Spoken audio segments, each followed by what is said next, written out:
നിറഞ്ഞ ജീവിതത്തിലൂടെ സഭയ്ക്ക് നേടിത്തന്ന അമൂല്യ സമ്പാദ്യങ്ങളാണ് കാതോലിക്കേറ്റ്, ഭരണഘടന, സ്വയം ശീർഷകത്വം തുടങ്ങിയ അതുപോലെ തന്നെ സാമൂഹികപരവും വിദ്യാഭ്യാസപരമായ നേട്ടങ്ങളും.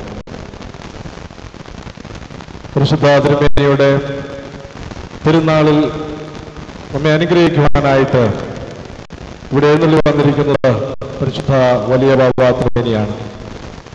ശാരീരികമായി പ്രയാസങ്ങളും ബുദ്ധിമുട്ടുകളും ഉണ്ടെങ്കിലും സഭാഭാസുവിന്റെ പെരുന്നാളിൽ സംബന്ധിച്ച് അനുഗ്രഹം പ്രാപിക്കുവാനായിട്ട് നമ്മെ അനുഗ്രഹിക്കുവാനായിട്ട് കടന്നു വന്നിരിക്കുന്നത് സഭയുടെ പാദസംമുനിയായ പരിശുദ്ധ വലിയ ബാബ തിരുമേനിയാണ്. തിരുമേനി എല്ലാവരുടെയും നാമത്തിൽ പെരുന്നാൾ ശുശ്രൂഷയിലേക്ക് പ്രത്യേകമായി സ്വാഗതം ചെയ്യുന്നു. ഇന്നും നാളെയുമായി നടക്കുന്ന പെരുന്നാൾ ശുശ്രൂഷകൾക്ക് മുഖ്യ കാർമ്മികത്വം വഹിച്ച് നമ്മെ അനുഗ്രഹിക്കുന്നത് പരിശുദ്ധ കാതോലിക്ക ബാബ തിരുമേനിയാണ്.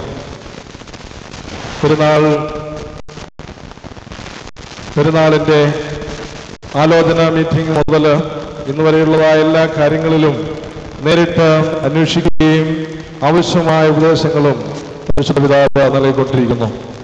ഇന്നും നാളെയുമായ ഈ ശുശ്രൂഷകളിൽ നമ്മെ അനുഗ്രഹിക്കുന്നത് പരിശുദ്ധ ബാബ തിരുമേനിയാണ്. തിരുമേനി എല്ലാവരുടെയും പേരിൽ പ്രത്യേകമായി സ്വാഗതം ചെയ്യുന്നു. അഭിമന്യ പിതാക്കന്മാരുടെ സാന്നിധ്യം ഇന്ന് പഴയ സെമിനാരി ചാപ്പലിൽ സജീവമാണ്. പരിശുദ്ധ എപ്പിസ്കോപ്പൽ സുനകദോസ് ഈ ആഴ്ച പഴയ ദേവലോകം അരമനയിൽ നടക്കുകയായിരുന്നു. പരിശുദ്ധ അഭിമന്യ പിതാക്കന്മാര് ഇന്ന് നാളെയുമായി ശുശ്രൂഷയിൽ നമ്മെ അനുഗ്രഹിക്കുന്നു. എല്ലാ പിതാക്കന്മാരെയും ഒറ്റ വാക്കില് സ്വാഗതം ചെയ്യുന്നു. കടന്നു വന്നിരിക്കുന്നതായ വൈദിക ശ്രേഷ്ഠര്, അതുപോലെ തന്നെ ഗർഭാച്ചന്മാര്, സഭയുടെ വിവിധ ഭാഗങ്ങളിൽ നിന്ന് കടന്നു വന്നിരിക്കുന്ന വിശ്വാസികള്, തീർത്ഥാടകരായിട്ട് കടന്നു വന്നിരിക്കുന്നവര്, കാൽനടയായിട്ടും വാഹനങ്ങളിലും ഇവിടെ എത്തിച്ചേർന്നിരിക്കുന്ന വിശ്വാസികൾ എല്ലാവരെയും ഒറ്റവാക്കിൽ പ്രത്യേകമായിട്ട് സ്വാഗതം ചെയ്യുന്നു. ഇന്ന് പരിശുദ്ധ സഭാഭാസുരനെ കുറിച്ചുള്ളതായ അനുസ്മരണം നടത്തുന്നത് ബഹുമാനപ്പെട്ട എബി ഫിലിപ്പ് അച്ഛനാണ്. അച്ഛൻ മാവേലിക്കര ഭദ്രാസനത്തിലെ മുതുകളം സെന്റ് ജോർജ് ഇടവക അംഗമാണ്. അതുപോലെ തന്നെ അഖില മലങ്കര പ്രാർത്ഥനാ യോഗത്തിന്റെ സെക്രട്ടറി കൂടിയാണ്. അതിലുപരിയായിട്ട് അച്ഛൻ ഒരു അറിയപ്പെടുന്ന കൺവെൻഷൻ പ്രസംഗകൻ, ധ്യാനഗുരു എന്ന നിലയിൽ മലങ്കര സഭയിൽ ഇന്ന് ശുശ്രൂഷ അനുഷ്ഠിച്ചുകൊണ്ടിരിക്കുന്നു.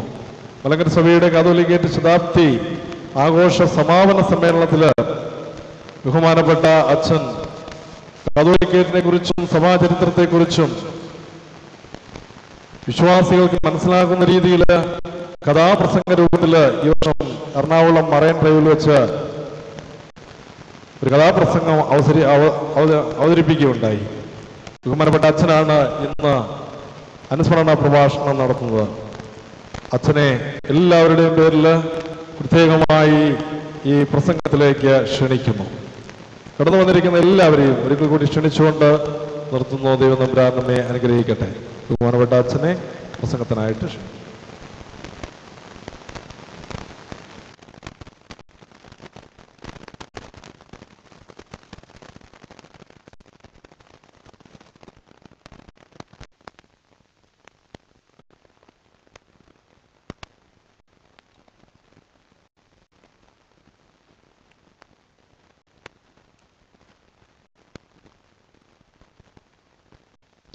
ദൈവതിരുനാമത്തിന് മഹത്വമുണ്ടായിരിക്കട്ടെ. പൗരസ്ത്യ കാതോലിക്കായും മലങ്കര മെത്രാപ്പൊലീത്തായുമായ പരിശുദ്ധ ബസേലിയോസ് പൗലോസ് തുര്യൻ ബാബ തിരുമേനി, മലങ്കര സഭയുടെ അതിശ്രേഷ്ഠരായ പിതാക്കന്മാരെ, വൈദിക സെമിനാരി അധ്യാപകരായ ഗുരുക്കന്മാരെ, ശ്രേഷ്ഠരായ കോറപ്പിസ്കോപ്പമാർ, റമ്പാച്ചന്മാർ, വൈദികർ, ഷമ്മാശന്മാർ, വൈദിക വിദ്യാർത്ഥികൾ ഏവരുമേ, സ്നേഹമുള്ള മാതാപിതാക്കളെ, സഹോദരങ്ങളെ, വിറയാറുന്ന ശരീരത്തോടും ഇടറുന്ന ശബ്ദത്തോടും കൂടിയാണ് എൻ്റെ പടുത്ത വീടിൻ്റെ ചാപ്പലിൽ പരിശുദ്ധ വട്ടശ്ശേരി തിരുമേനിയുടെ അനുസ്മരണ പ്രഭാഷണത്തിനായിട്ട് നിൽക്കുന്നത്. അതിന് പല കാരണങ്ങളുമുണ്ട്. പരിശുദ്ധ ബാബ തിരുമേനിയുടെയും അഭിമന്യ പിതാക്കന്മാരുടെയും ചരിത്ര പണ്ഡിതരും വേദപണ്ഡിതരുമായ എൻ്റെ ഗുരുക്കന്മാരുടെയും പ്രൗഢമായ സാന്നിധ്യമാണിവിടം. ഈ പിതാക്കന്മാരുടെ മുന്നിൽ നിന്നുകൊണ്ട് ഇവരെ മുഖാമുഖം കണ്ടുകൊണ്ട് ഈ അനുസ്മരണ പ്രഭാഷണം നിർവഹിക്കുന്നത് എന്നെ തെല്ലൊന്നുമല്ല ഭയപ്പെടുത്തുന്നത്. മാനേജരച്ചൻ എന്നെ ക്ഷണിച്ചപ്പോൾ ഇതെപ്പോൾ ആരംഭിക്കണമെന്ന സമയസൂചനയുടെ വ്യക്തത തന്നുവെങ്കിലും ഇത് അവസാനിപ്പിക്കേണ്ടത് റാസ് തിരിച്ചു വരുമ്പോൾ മാത്രമായിരിക്കണമെന്ന് പറഞ്ഞതും ഒരു അല്പം ആശങ്ക നൽകുന്നുണ്ട്. എല്ലാറ്റിനുപരിയായി പരിശുദ്ധ വട്ടശ്ശേരിൽ തിരുമേനിയുടെയും ഭാഗ്യസ്മരണാർഹരായ 3 പിതാക്കന്മാരുടെയും കബറിടത്തിനോട് ചേർന്ന് നിന്ന് ഈ ശുശ്രൂഷ നിർവഹിക്കുമ്പോൾ അത് അഗ്നികുണ്ഡത്തിൽ നിന്ന് നൃത്തം ചെയ്യുവാൻ പിടിവാശി പിടിക്കുന്ന ഒരു കുഞ്ഞു പൈതലിന് സമമെന്നും അറിയാം. എന്റെ ജീവിതത്തിൽ എനിക്ക് ദൈവം തന്ന ഏറ്റവും വലിയ അനുഗ്രഹമാണ് ഇതെന്ന് ചിന്തിച്ചുകൊണ്ട് ആ ദൈവകരുണകൾക്ക് മുൻപിൽ കരങ്ങൾ കൂപ്പിക്കൊണ്ട് ശിരസ് നമിച്ചുകൊണ്ട് പരിശുദ്ധ വട്ടശ്ശേരി തിരുമേനിയുടെ വലിയ മധ്യസ്ഥതയിൽ അഭയം പ്രാപിച്ചുകൊണ്ട് നിൽക്കുന്നു. പരിശുദ്ധ വട്ടശ്ശേരി തിരുമേനി മലങ്കര സഭയുടെ മനുഷ്യൻ, വേദശാസ്ത്ര പണ്ഡിതൻ, അപ്പോസ്തോലികതയുടെയും പൈതൃകത്തിന്റെയും സ്വാതന്ത്ര്യത്തിന്റെയും സ്വയശീർഷകത്വത്തിന്റെയും പ്രതീകമായ കാതോലിക്കേറ്റ് സ്ഥാപനത്തിന്റെ നെടുമ്പു, മലങ്കര സഭ ഭരണഘടനാ ശില്പി, നിർമ്മലനായ ഭക്തൻ, അചഞ്ചലനായ ദൈവപുരുഷൻ, പണ്ഡിതനായ വാഗ്മി, ആത്മീയതയുടെ നിറകുടം, നിയമവിശാരദ്, ക്രാന്തദർശിയായ ഭരണതന്ത്രജ്ഞൻ, സമുദായത്തിന്റെ നിറകുടം, പൊയ്മുഖങ്ങളില്ലാത്ത വാത്സല്യ പിതാവ്, എന്തെല്ലാം വിശേഷണങ്ങൾ ഈ പരിശുദ്ധ പിതാവിന് നൽകിയാലും തീരുകയില്ല. ഏത് വീക്ഷണകോണിൽ നിന്ന് നോക്കിയാലും വട്ടശ്ശേരി തിരുമേനി മലങ്കര സഭയ്ക്ക് മഹാപരിശുദ്ധൻ തന്നെ. 1853 ഒക്ടോബർ 31 മല്ലപ്പള്ളിയിലെ വട്ടശ്ശേരിൽ തറവാട്ടിൽ പിറന്നു വീണ സ്മര്യ പുരുഷൻ 1876 ഒക്ടോബർ 12 പുതുപ്പള്ളി പള്ളിയിൽ വെച്ച് പരിശുദ്ധ പത്രോസ്തുതിയൻ പാത്രീകനാൻ വൈദിക ശുശ്രൂഷയുടെ ആദ്യ ഘട്ടമായ സദറോനോ പട്ടം സ്വീകരിക്കുന്നു. 1880 പരിശുദ്ധ പരിമല തിരുമേനി അശീശാസ്ഥാനം നൽകുന്നു. 1887 പഴയ സെമിനാരിയിൽ സുറിയാനി മൽപ്പാനായി നിയമിതനാകുന്നു. 1902 ഡിസംബർ 3 പരിശുദ്ധ പരിമല തിരുമേനിയുടെ 30ാം അടിയന്തര ദിനം മലങ്കരയിൽ പരിമലയിൽ കൂടിയ യോഗത്തിൽ വെച്ച് മേൽപ്പെട്ട സ്ഥാനത്തേക്ക് നാമനിർദ്ദേശം ചെയ്യപ്പെടുന്നു. 1908 മെയ് 31 യെരുശലേമിലെ മർക്കോസിന്റെ മാളികയിൽ വെച്ച് അബ്ദുള്ള പാത്രീകനാൻ മെത്രാപോലീത്ത സ്ഥാനത്തേക്ക് ഉയർത്തപ്പെടുന്നു. 1909 പുലിക്കോട്ടിൽ തിരുമേനി കാലം ചെയ്തതിനെ തുടർന്ന് മലങ്കര മെത്രാപോലീത്ത സ്ഥാനത്തേക്ക് അവരോധിതനാണ്. പിന്നീടുള്ള മലങ്കര സഭയുടെ ചരിത്രം സംഭവബഹുലമാണ്, അതിനിർണായകമാണ്. അന്ത്യോക്യൻ അധിനിവേശത്തിന്റെയും നവീകരണത്തിന്റെ നീരാളിപ്പിടുത്തത്തിന്റെയും പുനരൈക്യമെന്ന പേര് പറഞ്ഞ് മലങ്കര സഭയെ മറന്ന് സ്ഥാനമാനങ്ങൾക്ക് വേണ്ടി കത്തോലിക്ക സഭയെ പുൽകിയ ബദനിയുടെ മാറിവാന്യോസിന്റെ റീത്ത് പ്രസ്ഥാനത്തിന്റെ ഉദയവുമുണ്ടായ കലുഷിതമായ ഒരു കാലഘട്ടത്തിൽ അചഞ്ചല ദൈവഭക്തിയോട് ഉറച്ച സഭാസ്നേഹത്തോട് മലങ്കര സഭയെ സുസ്ഥിരമായി നയിച്ച പുണ്യപിതാവാണ് വട്ടശ്ശേരി തിരുമേനി. ഈ പരിശുദ്ധ പിതാവ് അനുഭവിച്ച യാതനകളും ക്ലേശങ്ങളും അഗ്നി പരീക്ഷകളും എത്ര വർണ്ണിച്ചാലും തീരുകയില്ല. എന്നാൽ ഓരോ അഗ്നി പരീക്ഷകൾ കഴിയുന്തോറും അഗ്നിയിൽ നിന്ന് സ്ഫുടം ചെയ്യിച്ച കനകക്കട്ടി പോലെ വട്ടശ്ശേരി തിരുമേനി തേജോമയനായി എഴുന്നേറ്റ് നിൽക്കുന്നു. പുത്തൻകാവിൽ കൊച്ചു തിരുമേനി വട്ടശ്ശേരി തിരുമേനിയെ പറ്റി പറയുന്നത് ഇങ്ങനെയാണ്: അനന്തരീയരിൽ ആവേശത്തിന്റെയും ആത്മീയോത്കർഷത്തിന്റെയും അലകൾ സൃഷ്ടിച്ച പുണ്യപിതാവ്. ആ അലകൾ ഇന്നും പ്രതിധ്വനിക്കുന്നു, നമ്മുടെ ഹൃദയങ്ങളിൽ ഇടിച്ചിടിച്ച് പിടിച്ചു നിൽക്കുന്നു. ഞാൻ ഓർക്കുന്ന ഒരു കാര്യമുണ്ട്. വ്യവഹാരരഹിതമായ ശാന്തസുന്ദരമായ ഒരു കാലഘട്ടത്തിൽ പരിശുദ്ധ വട്ടശ്ശേരിൽ തിരുമേനി മലങ്കര സഭയെ നയിച്ചിരുന്നുവെങ്കിൽ ഇതിന്റെ യശസ് ഇന്നുള്ളതിനേക്കാൾ എത്രമേൽ 10 മടങ്ങ് മഹത്വപൂർണമായേനെ. ആ പരിശുദ്ധ പിതാവിന്റെ പെരുന്നാൾ നമുക്ക് അനുഗ്രഹമാകട്ടെ. ആ പരിശുദ്ധന്റെ മധ്യസ്ഥത നമുക്ക് കാവലാകട്ടെ. ക്രിസ്തുവിന് 732 വർഷങ്ങൾക്ക് മുൻപ് യെരൂശലേം ദേവാലയത്തിൽ പെരുന്നാൾ ആചരിപ്പാനായി കടന്നു വരുന്ന യഹൂദന്മാരോട് യെരൂശലേം ദേവാലയത്തിന്റെ വാതിക്കൽ നിന്ന് താടിയും മുടിയും നീട്ടി വളർത്തിയ പടുവൃദ്ധനായ ഒരു പ്രവാചകൻ, ഇസ്രയേലിന്റെ കരയുന്ന പ്രവാചകൻ യെരമ്യാവ്, ആരെയും കൂസാതെ ഘനഗംഭീര സ്വരത്തിൽ വചനത്തിലൂടെ തീതുപ്പിക്കൊണ്ട് സംസാരിക്കുകയാണ്. ദേവാലയത്തിന്റെ വാതിലൂടെ കടന്നു വരുന്ന യഹൂദന്മാരായുള്ളവരെ, സൈന്യങ്ങളുടെ യഹോവ അരുളി ചെയ്യുന്നു, നിങ്ങളുടെ നടപ്പും പ്രവൃത്തിയും നന്നാക്കുവിൻ. പെരുന്നാളുകൾ നടപ്പും പ്രവൃത്തിയും നന്നാക്കാനുള്ളതാണ്. തിരുനാളുകൾ തിരുത്തുവാനുള്ളതാണ്. ആ പരിശുദ്ധന്റെ ജീവിതം നമുക്ക് തിരുത്തൽ ശക്തിയാകണം, നമുക്ക് സ്വാധീനമാകണം, മാർഗദീപമാകണം. എവിടെയാണ് വട്ടശ്ശേരിൽ തിരുമേനിയുടെ ജീവിതം നമുക്ക് മാർഗദീപമാകുന്നത്? എവിടെയാണ് അത് നമുക്ക് തിരുത്തൽ ശക്തിയാകേണ്ടത്? എന്റെ അല്പമായ വായനയിലും നിരീക്ഷണത്തിലും എന്നെ സ്പർശിച്ച ലളിതമായ ചില കാര്യങ്ങൾ, പരിശുദ്ധന്റെ ജീവിതത്തിലെ ചില ഏടുകളിൽ ശ്രദ്ധേയമായ ചില കാര്യങ്ങൾ ഓർമ്മപ്പെടുത്തിക്കൊണ്ട് ഞാൻ എന്റെ വാക്കുകൾ ഉപസംഹരിക്കുവാൻ ആഗ്രഹിക്കുന്നു. ഈ പരിശുദ്ധന്റെ ജീവിതം പഠിക്കുമ്പോൾ ഈ ധന്യമായ ജീവിതം സസൂക്ഷ്മം അപഗ്രഥിക്കുമ്പോൾ നാം ആദ്യം കാണുന്നത് വട്ടശ്ശേരിൽ തിരുമേനിയുടെ ദീർഘവീക്ഷണമാണ്. സഭയെപ്പറ്റി, സഭാ മക്കളെ പറ്റി, സഭയുടെ അപ്പോസ്തോലികതയെ പറ്റി, സഭയുടെ പൈതൃകത്തെ പറ്റി, സഭയുടെ സ്വയ ശീർഷകത്വത്തെ പറ്റി വ്യക്തമായ കാഴ്ചപ്പാടുണ്ടായ പരിശുദ്ധ പിതാവ്. ഇത്രമേൽ ദീർഘവീക്ഷണത്തോട് മലങ്കര സഭയെ നയിച്ച പിതാക്കന്മാർ വേറെയില്ല. പ്രവാചക ശ്രേഷ്ഠനായ മോശയെ പറ്റി തിരുവചനത്തിൽ പറയുന്നത് ഇങ്ങനെയാണ്. ആവർത്തന പുസ്തകം 34:7. മോശ മരിക്കുമ്പോൾ മോശയ്ക്ക് 120 വയസ്സായിരുന്നു. അവന്റെ കണ്ണു മങ്ങിയിട്ടില്ല, ദേഹബലം ക്ഷയിച്ചിട്ടില്ല.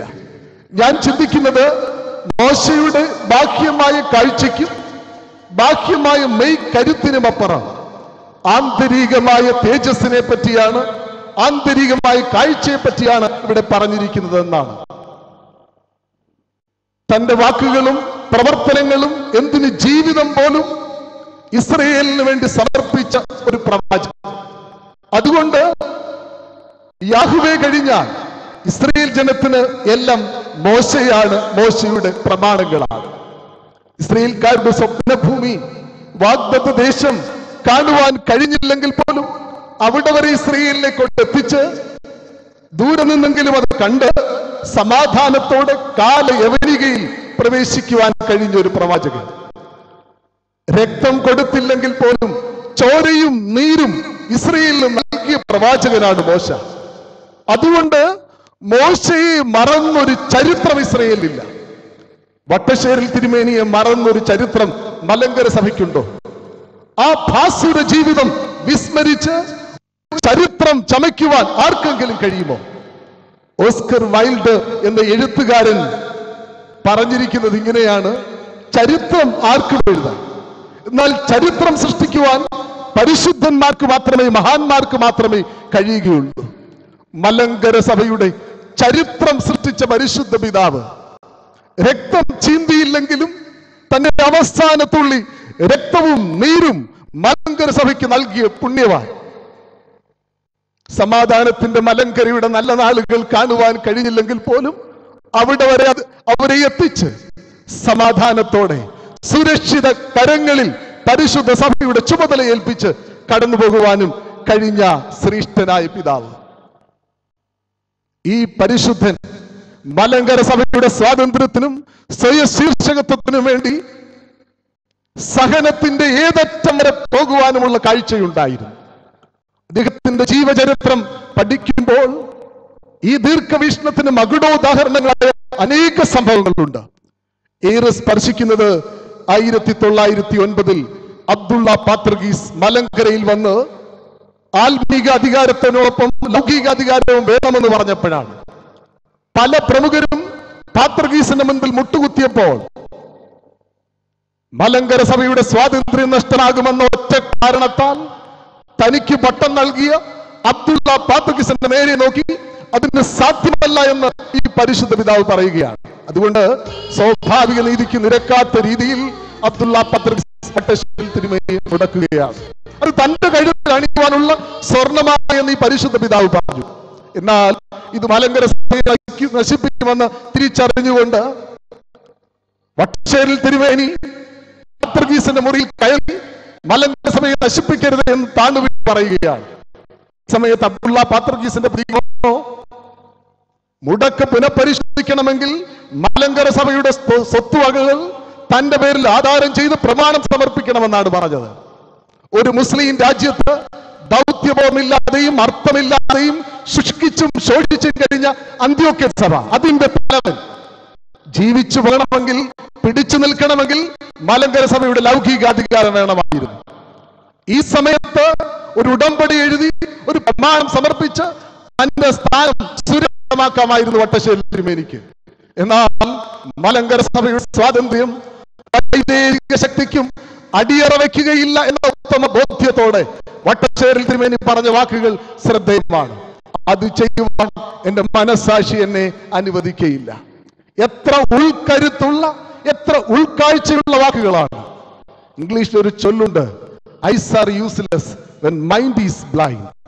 മനസ്സന്ധമെങ്കിൽ, മനസ്സാക്ഷി അന്ധമെങ്കിൽ കണ്ണുകൊണ്ടൊന്നും ഒരു പ്രയോജനവുമില്ല. മനസ്സിന്റെ കാഴ്ചയാണ് യഥാർത്ഥ ബോധ്യം. ഇത് നമുക്ക് എത്ര പേർക്കുണ്ട് ഇങ്ങനെ ഒരു ഉൾക്കാഴ്ച? സഭയെപ്പറ്റി, സഭയുടെ ഭാവിയെപ്പറ്റി, സഭയുടെ പ്രവർത്തനത്തെ പറ്റി നമുക്ക് എത്ര പേർക്കുണ്ട്? സ്വാർത്ഥതയുടെ വിരുദ്ധരായി, സങ്കുചിതരായി നീങ്ങിക്കൊണ്ടിരിക്കുന്ന കാലം. ഓരോരുത്തരും അവർക്കിണങ്ങിയത് ജീവിക്കുന്നു. വട്ടശ്ശേരി തിരുമേനിയുടെ കാലത്തും തിരുമേനിയെ ഏറെ വേദനിപ്പിച്ചത് ഇവയൊക്കെയാണ്. താൻ അനുഭവിച്ച യാതനകളും ക്ലേശങ്ങളും ആ സുഹൃത്ത് ജീവിതത്തെ ലവലേശം തളർത്തിയില്ല. എന്നാൽ തന്നോടൊപ്പമുള്ളവർ സഭയെപ്പറ്റി ചിന്തിക്കാതെ അവർക്കിണങ്ങിയതുപോലെ ജീവിക്കുന്നു എന്നുള്ളതാണ് വട്ടശ്ശേരി തിരുമേനിയെ വേദനിപ്പിച്ചത്. കെ.സി. മാമന്മാർ ഒരു സംഭവം അനുസ്മരിക്കുന്നുണ്ട്. കൊല്ലത്ത് വെച്ച EJ ഫിലിപ്പോസിൽ നിന്ന് സമുദായ കേസിൽ വിജയിച്ച വിവരം വട്ടശ്ശേരി തിരുമേനി അറിയിക്കുവാനായി വരികയാണ്. പരമരഹസ്യമായി ഈ കാര്യം മെത്രാപ്പോലിത്ത അവർകൾ അറിയുമ്പോൾ സന്തോഷ അതിശയം കൊണ്ട് തുള്ളിച്ചാടുമെന്നാണ് കെ.സി. മാമൻ മാപ്പിള ചിന്തിച്ചത്. എന്നാൽ വട്ടശ്ശേരി തിരുമേനിക്ക് ഇത് കേട്ടപ്പോൾ ഒരു നിർവികാരമായ ശീലഭാവമായിരുന്നു. വട്ടശ്ശേരി തിരുമേനി ഇങ്ങനെ പറഞ്ഞാണ് തുടങ്ങിയത്, അല്ലെങ്കിൽ തന്നെ എന്റെ മുടക്ക് സാധുവെന്ന് പറയാൻ ആർക്കും പറ്റുകയില്ല. അതിനുശേഷം ആ മുഖത്തൊരു ആത്മരോഷം ഉണ്ടാകുകയാണ്. ആത്മനൊമ്പരത്തോട് ആ പരിശുദ്ധ പിതാവ് പറഞ്ഞത് ഇങ്ങനെയാണ്, അല്ലെങ്കിൽ തന്നെ നമ്മുടെ സമുദായത്തിൽ ഇപ്പോൾ എന്താണ് ഒരു മെച്ചം? സകലരും ബോധിച്ചതുപോലെ ചെയ്യുന്നു, കുത്തഴിഞ്ഞതുപോലെ സർവത്ര തോന്നിവാസമായി. അതിനുശേഷം തന്റെ ഉറ്റ സ്നേഹിതനായ കെ.സി. മാമൻ മാപ്പിളയുടെ മുക്ക് ആ രോഷം നീണ്ടുപോവുകയാണ്. പരിശുദ്ധ സഭ നേരിടുന്ന ഏറ്റവും വലിയ പ്രതിസന്ധിയും വെല്ലുവിളിയും എന്താണ്? വിഘടിത വിഭാഗവുമായി നിരന്തരം യുദ്ധം ചെയ്യുന്നതല്ല.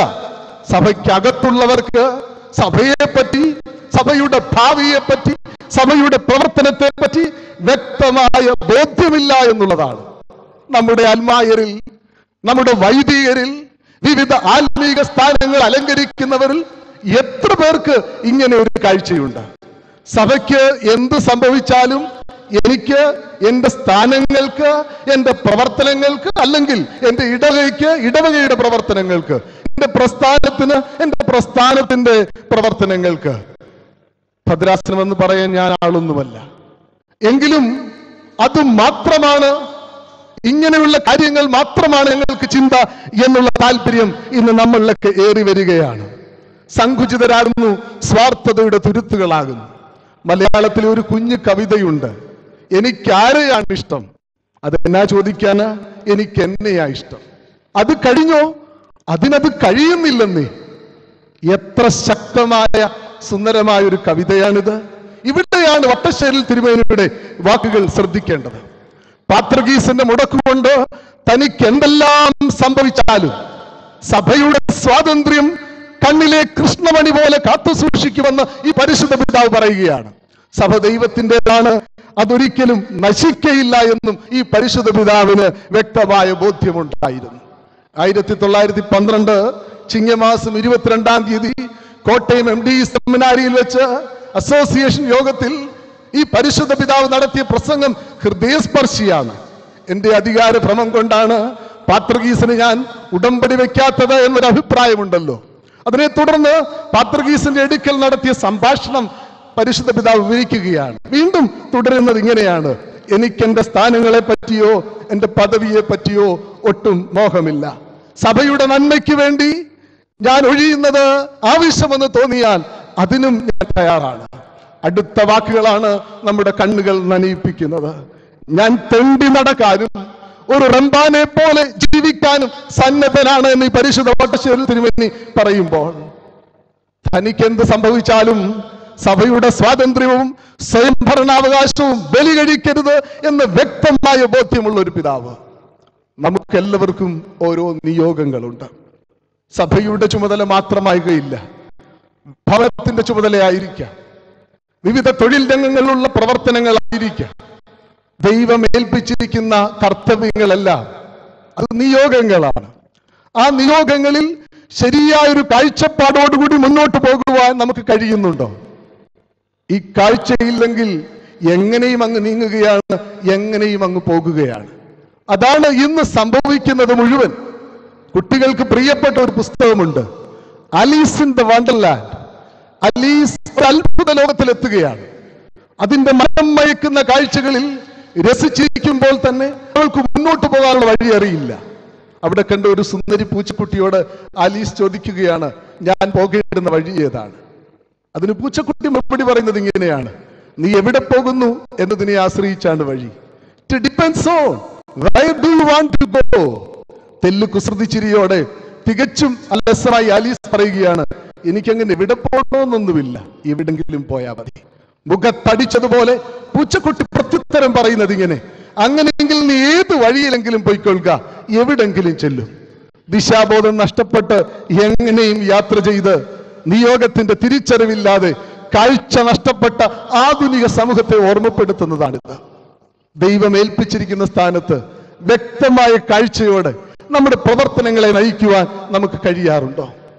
ലൈബ്രറി ഉപയോഗിക്കുന്നവർക്കറിയാം, വലിയ ലൈബ്രറികളിൽ മിക്കവാറും ഒരു ക്യാപ്ഷൻ ആ ലൈബ്രറികളിൽ എഴുതി വെക്കും. അതിങ്ങനെയാണ്: The misplaced book is lost. തെറ്റായ സ്ഥാനത്തിരിക്കുന്ന ബുക്ക് നഷ്ടപ്പെട്ടതിന് തുല്യമാണ്. ലൈബ്രറി സയൻസിന്റെ നിയമമാണ്. വലിയ ലൈബ്രറികളിൽ ബുക്കുകൾ വെറുതെ വെക്കുകയല്ല, അങ്ങനെ വെച്ചു കഴിഞ്ഞാൽ ആർക്കും അത് എടുക്കുവാനും പറ്റുകയില്ല. അതുകൊണ്ട് ടൈറ്റിലിന്റെ, ഓഥറിന്റെ, സബ്ജക്റ്റിന്റെ പേരിൽ കോഡുകൾ ഉണ്ടാക്കി കോഡ് നമ്പർ വെച്ചാണ് ബുക്കുകൾ ലൈബ്രറികളിൽ വെക്കുന്നത്. ഓരോ ബുക്കിനും ഒരു സ്പേസ് ഉണ്ട്.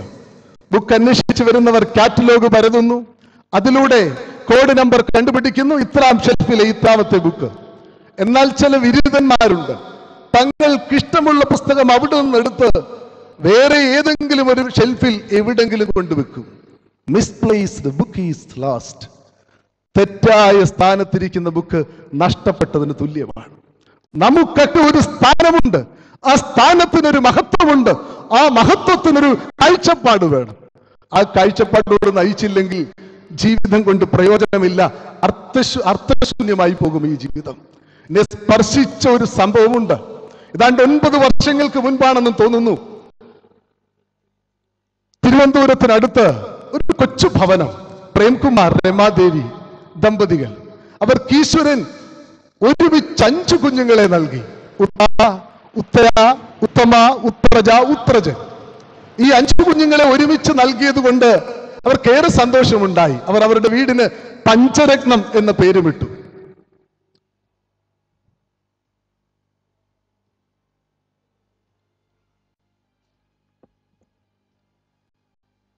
സന്തോഷത്തോടെ ഈ കുടുംബം മുന്നോട്ട് നീങ്ങി. എന്നാൽ എവിടെ വെച്ചോ ഒരു മാരക രോഗം ഈ മനുഷ്യനെ ബാധിച്ചു. സാമ്പത്തിക പരാധീനതകളും കൂടി ഏതോ ഒരു ദുർബല നിമിഷത്തിൽ പ്രേംകുമാർ ആത്മഹത്യ ചെയ്തു. അന്നീ കുഞ്ഞുങ്ങൾക്ക് 7 വയസ്സ് മാത്രം. ഈ 5 കുഞ്ഞുങ്ങളും രമാദേവിയും അനാഥയായി. ആ നാടിന് മുഴുവനും ഏറെ വേദന ഉണ്ടാക്കിയ സംഭവമാണ്. ഹൈന്ദവ മതാചാര പ്രകാരം വീടിന്റെ തെക്ക് വശത്ത് കുഴിയെടുത്ത് ദഹിപ്പിക്കണമെന്നാണ്. അതിനുപോലും സ്ഥലമില്ലാത്തത് കൊണ്ട് വരാന്തയ്ക്ക് മുൻപിൽ കുഴിയെടുത്ത് മൃതശരീരം ദഹിപ്പിക്കുകയാണ്. ഈ 5 കുഞ്ഞുങ്ങളും ആ ചിതയ്ക്ക് ചുറ്റും നിൽക്കുകയാണ്. അവർ ഉയരുന്ന ചിതയിലേക്ക്, തീയിലേക്ക്, അഗ്നിയിലേക്ക് നോക്കി നിൽക്കുകയാണ്. അബോധാവസ്ഥയിലാണ് രമാദേവി. ആ ഫോട്ടോയാണ് അന്ന് പത്രത്തിൽ വന്നത്. ഈ 5 കുഞ്ഞുങ്ങളുടെ ആത്മഗതം അന്ന് ഫോട്ടോഗ്രാഫർ അവിടെ കുറിച്ചിട്ടിരുന്നു. അതിങ്ങനെയാണ്: അച്ഛാ, ഞാൻ ഈ നെഞ്ചിലെത്തി. നാം ഒക്കെ ചിന്തിച്ചു പിന്നെ ഇവരുടെ ജീവിതം ആകെ അർത്ഥശൂന്യമാണ് എന്ന്. പിതാവിന്റെ വഴിയിൽ ഈ മക്കളും ഭർത്താവിന്റെ വഴിയിൽ ഈ ഭാര്യയും പോയെന്നൊക്കെ നമ്മൾ ചിന്തിച്ചു കാണുമായിരിക്കാം. പക്ഷേ ഒരു 2 വർഷം മുമ്പ് കേരളത്തിലെ ഒരു പ്രമുഖ ചാനലിൽ രമാദേവിയെ കണ്ടു. 4 സുന്ദരി കുട്ടികളും ഒരു സുന്ദരക്കുട്ടനും അമ്മയോട് ചേർന്നിരിക്കുകയാണ് അവർ. അവതാരകൻ ചോദിച്ചു, എന്താ രമാദേവി ഇങ്ങനെയൊക്കെയായി മാറാൻ? അപ്പോൾ അവൾ പറഞ്ഞത് ഇങ്ങനെയാണ്: സാറേ, ഈശ്വരൻ തന്നതായി കുഞ്ഞുങ്ങളെ. എന്റെ ഭർത്താവിനെ പോലെ ഞാൻ എന്റെ ജീവിതത്തിൽ നിന്ന് ഒളിച്ചോടുകയില്ല. എന്റെ മുൻപിൽ എന്റെ കുഞ്ഞുങ്ങളുടെ ഭാവി മാത്രം, വേറൊന്നും ഞാൻ ചിന്തിച്ചില്ല. ഏറെ സഹിച്ചു, ഏറെ ത്യാഗങ്ങൾ സഹിച്ചു, അവർക്ക് വേണ്ടി ജീവിച്ചു. അവർ പുഞ്ചിരിച്ചുകൊണ്ട് പറയുന്നതിന്റെ ആത്മഗതം ഇങ്ങനെയാണെന്നാണ് ഞാൻ ചിന്തിക്കുന്നത്. സാറേ, ഇവരായിരിക്കുന്നതിനെല്ലാം ഞാനാണ് കാരണമെന്ന്. 1 വർഷം മുമ്പ് പത്രത്തിൽ ഈ പഞ്ചരത്നത്തിലെ 5 കുഞ്ഞുങ്ങളുടെ ഫോട്ടോ വീണ്ടും വന്നു. അമ്മയോടൊപ്പം നിൽക്കുകയാണ്. SSLCക്ക് 5 കുഞ്ഞുങ്ങൾക്ക് A ഗ്രേഡാണ്. ഈ 5 കുഞ്ഞുങ്ങളെക്കാൾ അഭിമാനം ഈ രമാദേവിക്കാണ്. ആത്മാഭിമാനത്തിൽ അവൾ നിറഞ്ഞ് സന്തോഷിച്ചു നിൽക്കുകയാണ്. ഞാൻ ഓർമ്മിപ്പിച്ചത്, നമുക്ക് ചില നിയോഗങ്ങളുണ്ട്, ചില കർത്തവ്യങ്ങളുണ്ട്. അതിനുവേണ്ടി സഹിക്കാനും ത്യജിക്കാനും നാം തയ്യാറാകണം. അപ്പോൾ മാത്രമേ നാം ആയിരിക്കുന്ന സാഹചര്യം ധന്യമാകുകയുള്ളൂ. വട്ടശ്ശേരിൽ തിരുമേനിയെ ചിലരെങ്കിലും അധികാര കൊതിയനെന്ന് വിളിക്കുന്നുണ്ടല്ലോ. എനിക്ക് തോന്നുന്നു ആ ധന്യ ജീവിതത്തിന്റെ 1% പോലും പഠിക്കാതെയാണ് പറയുന്നത് എന്ന്.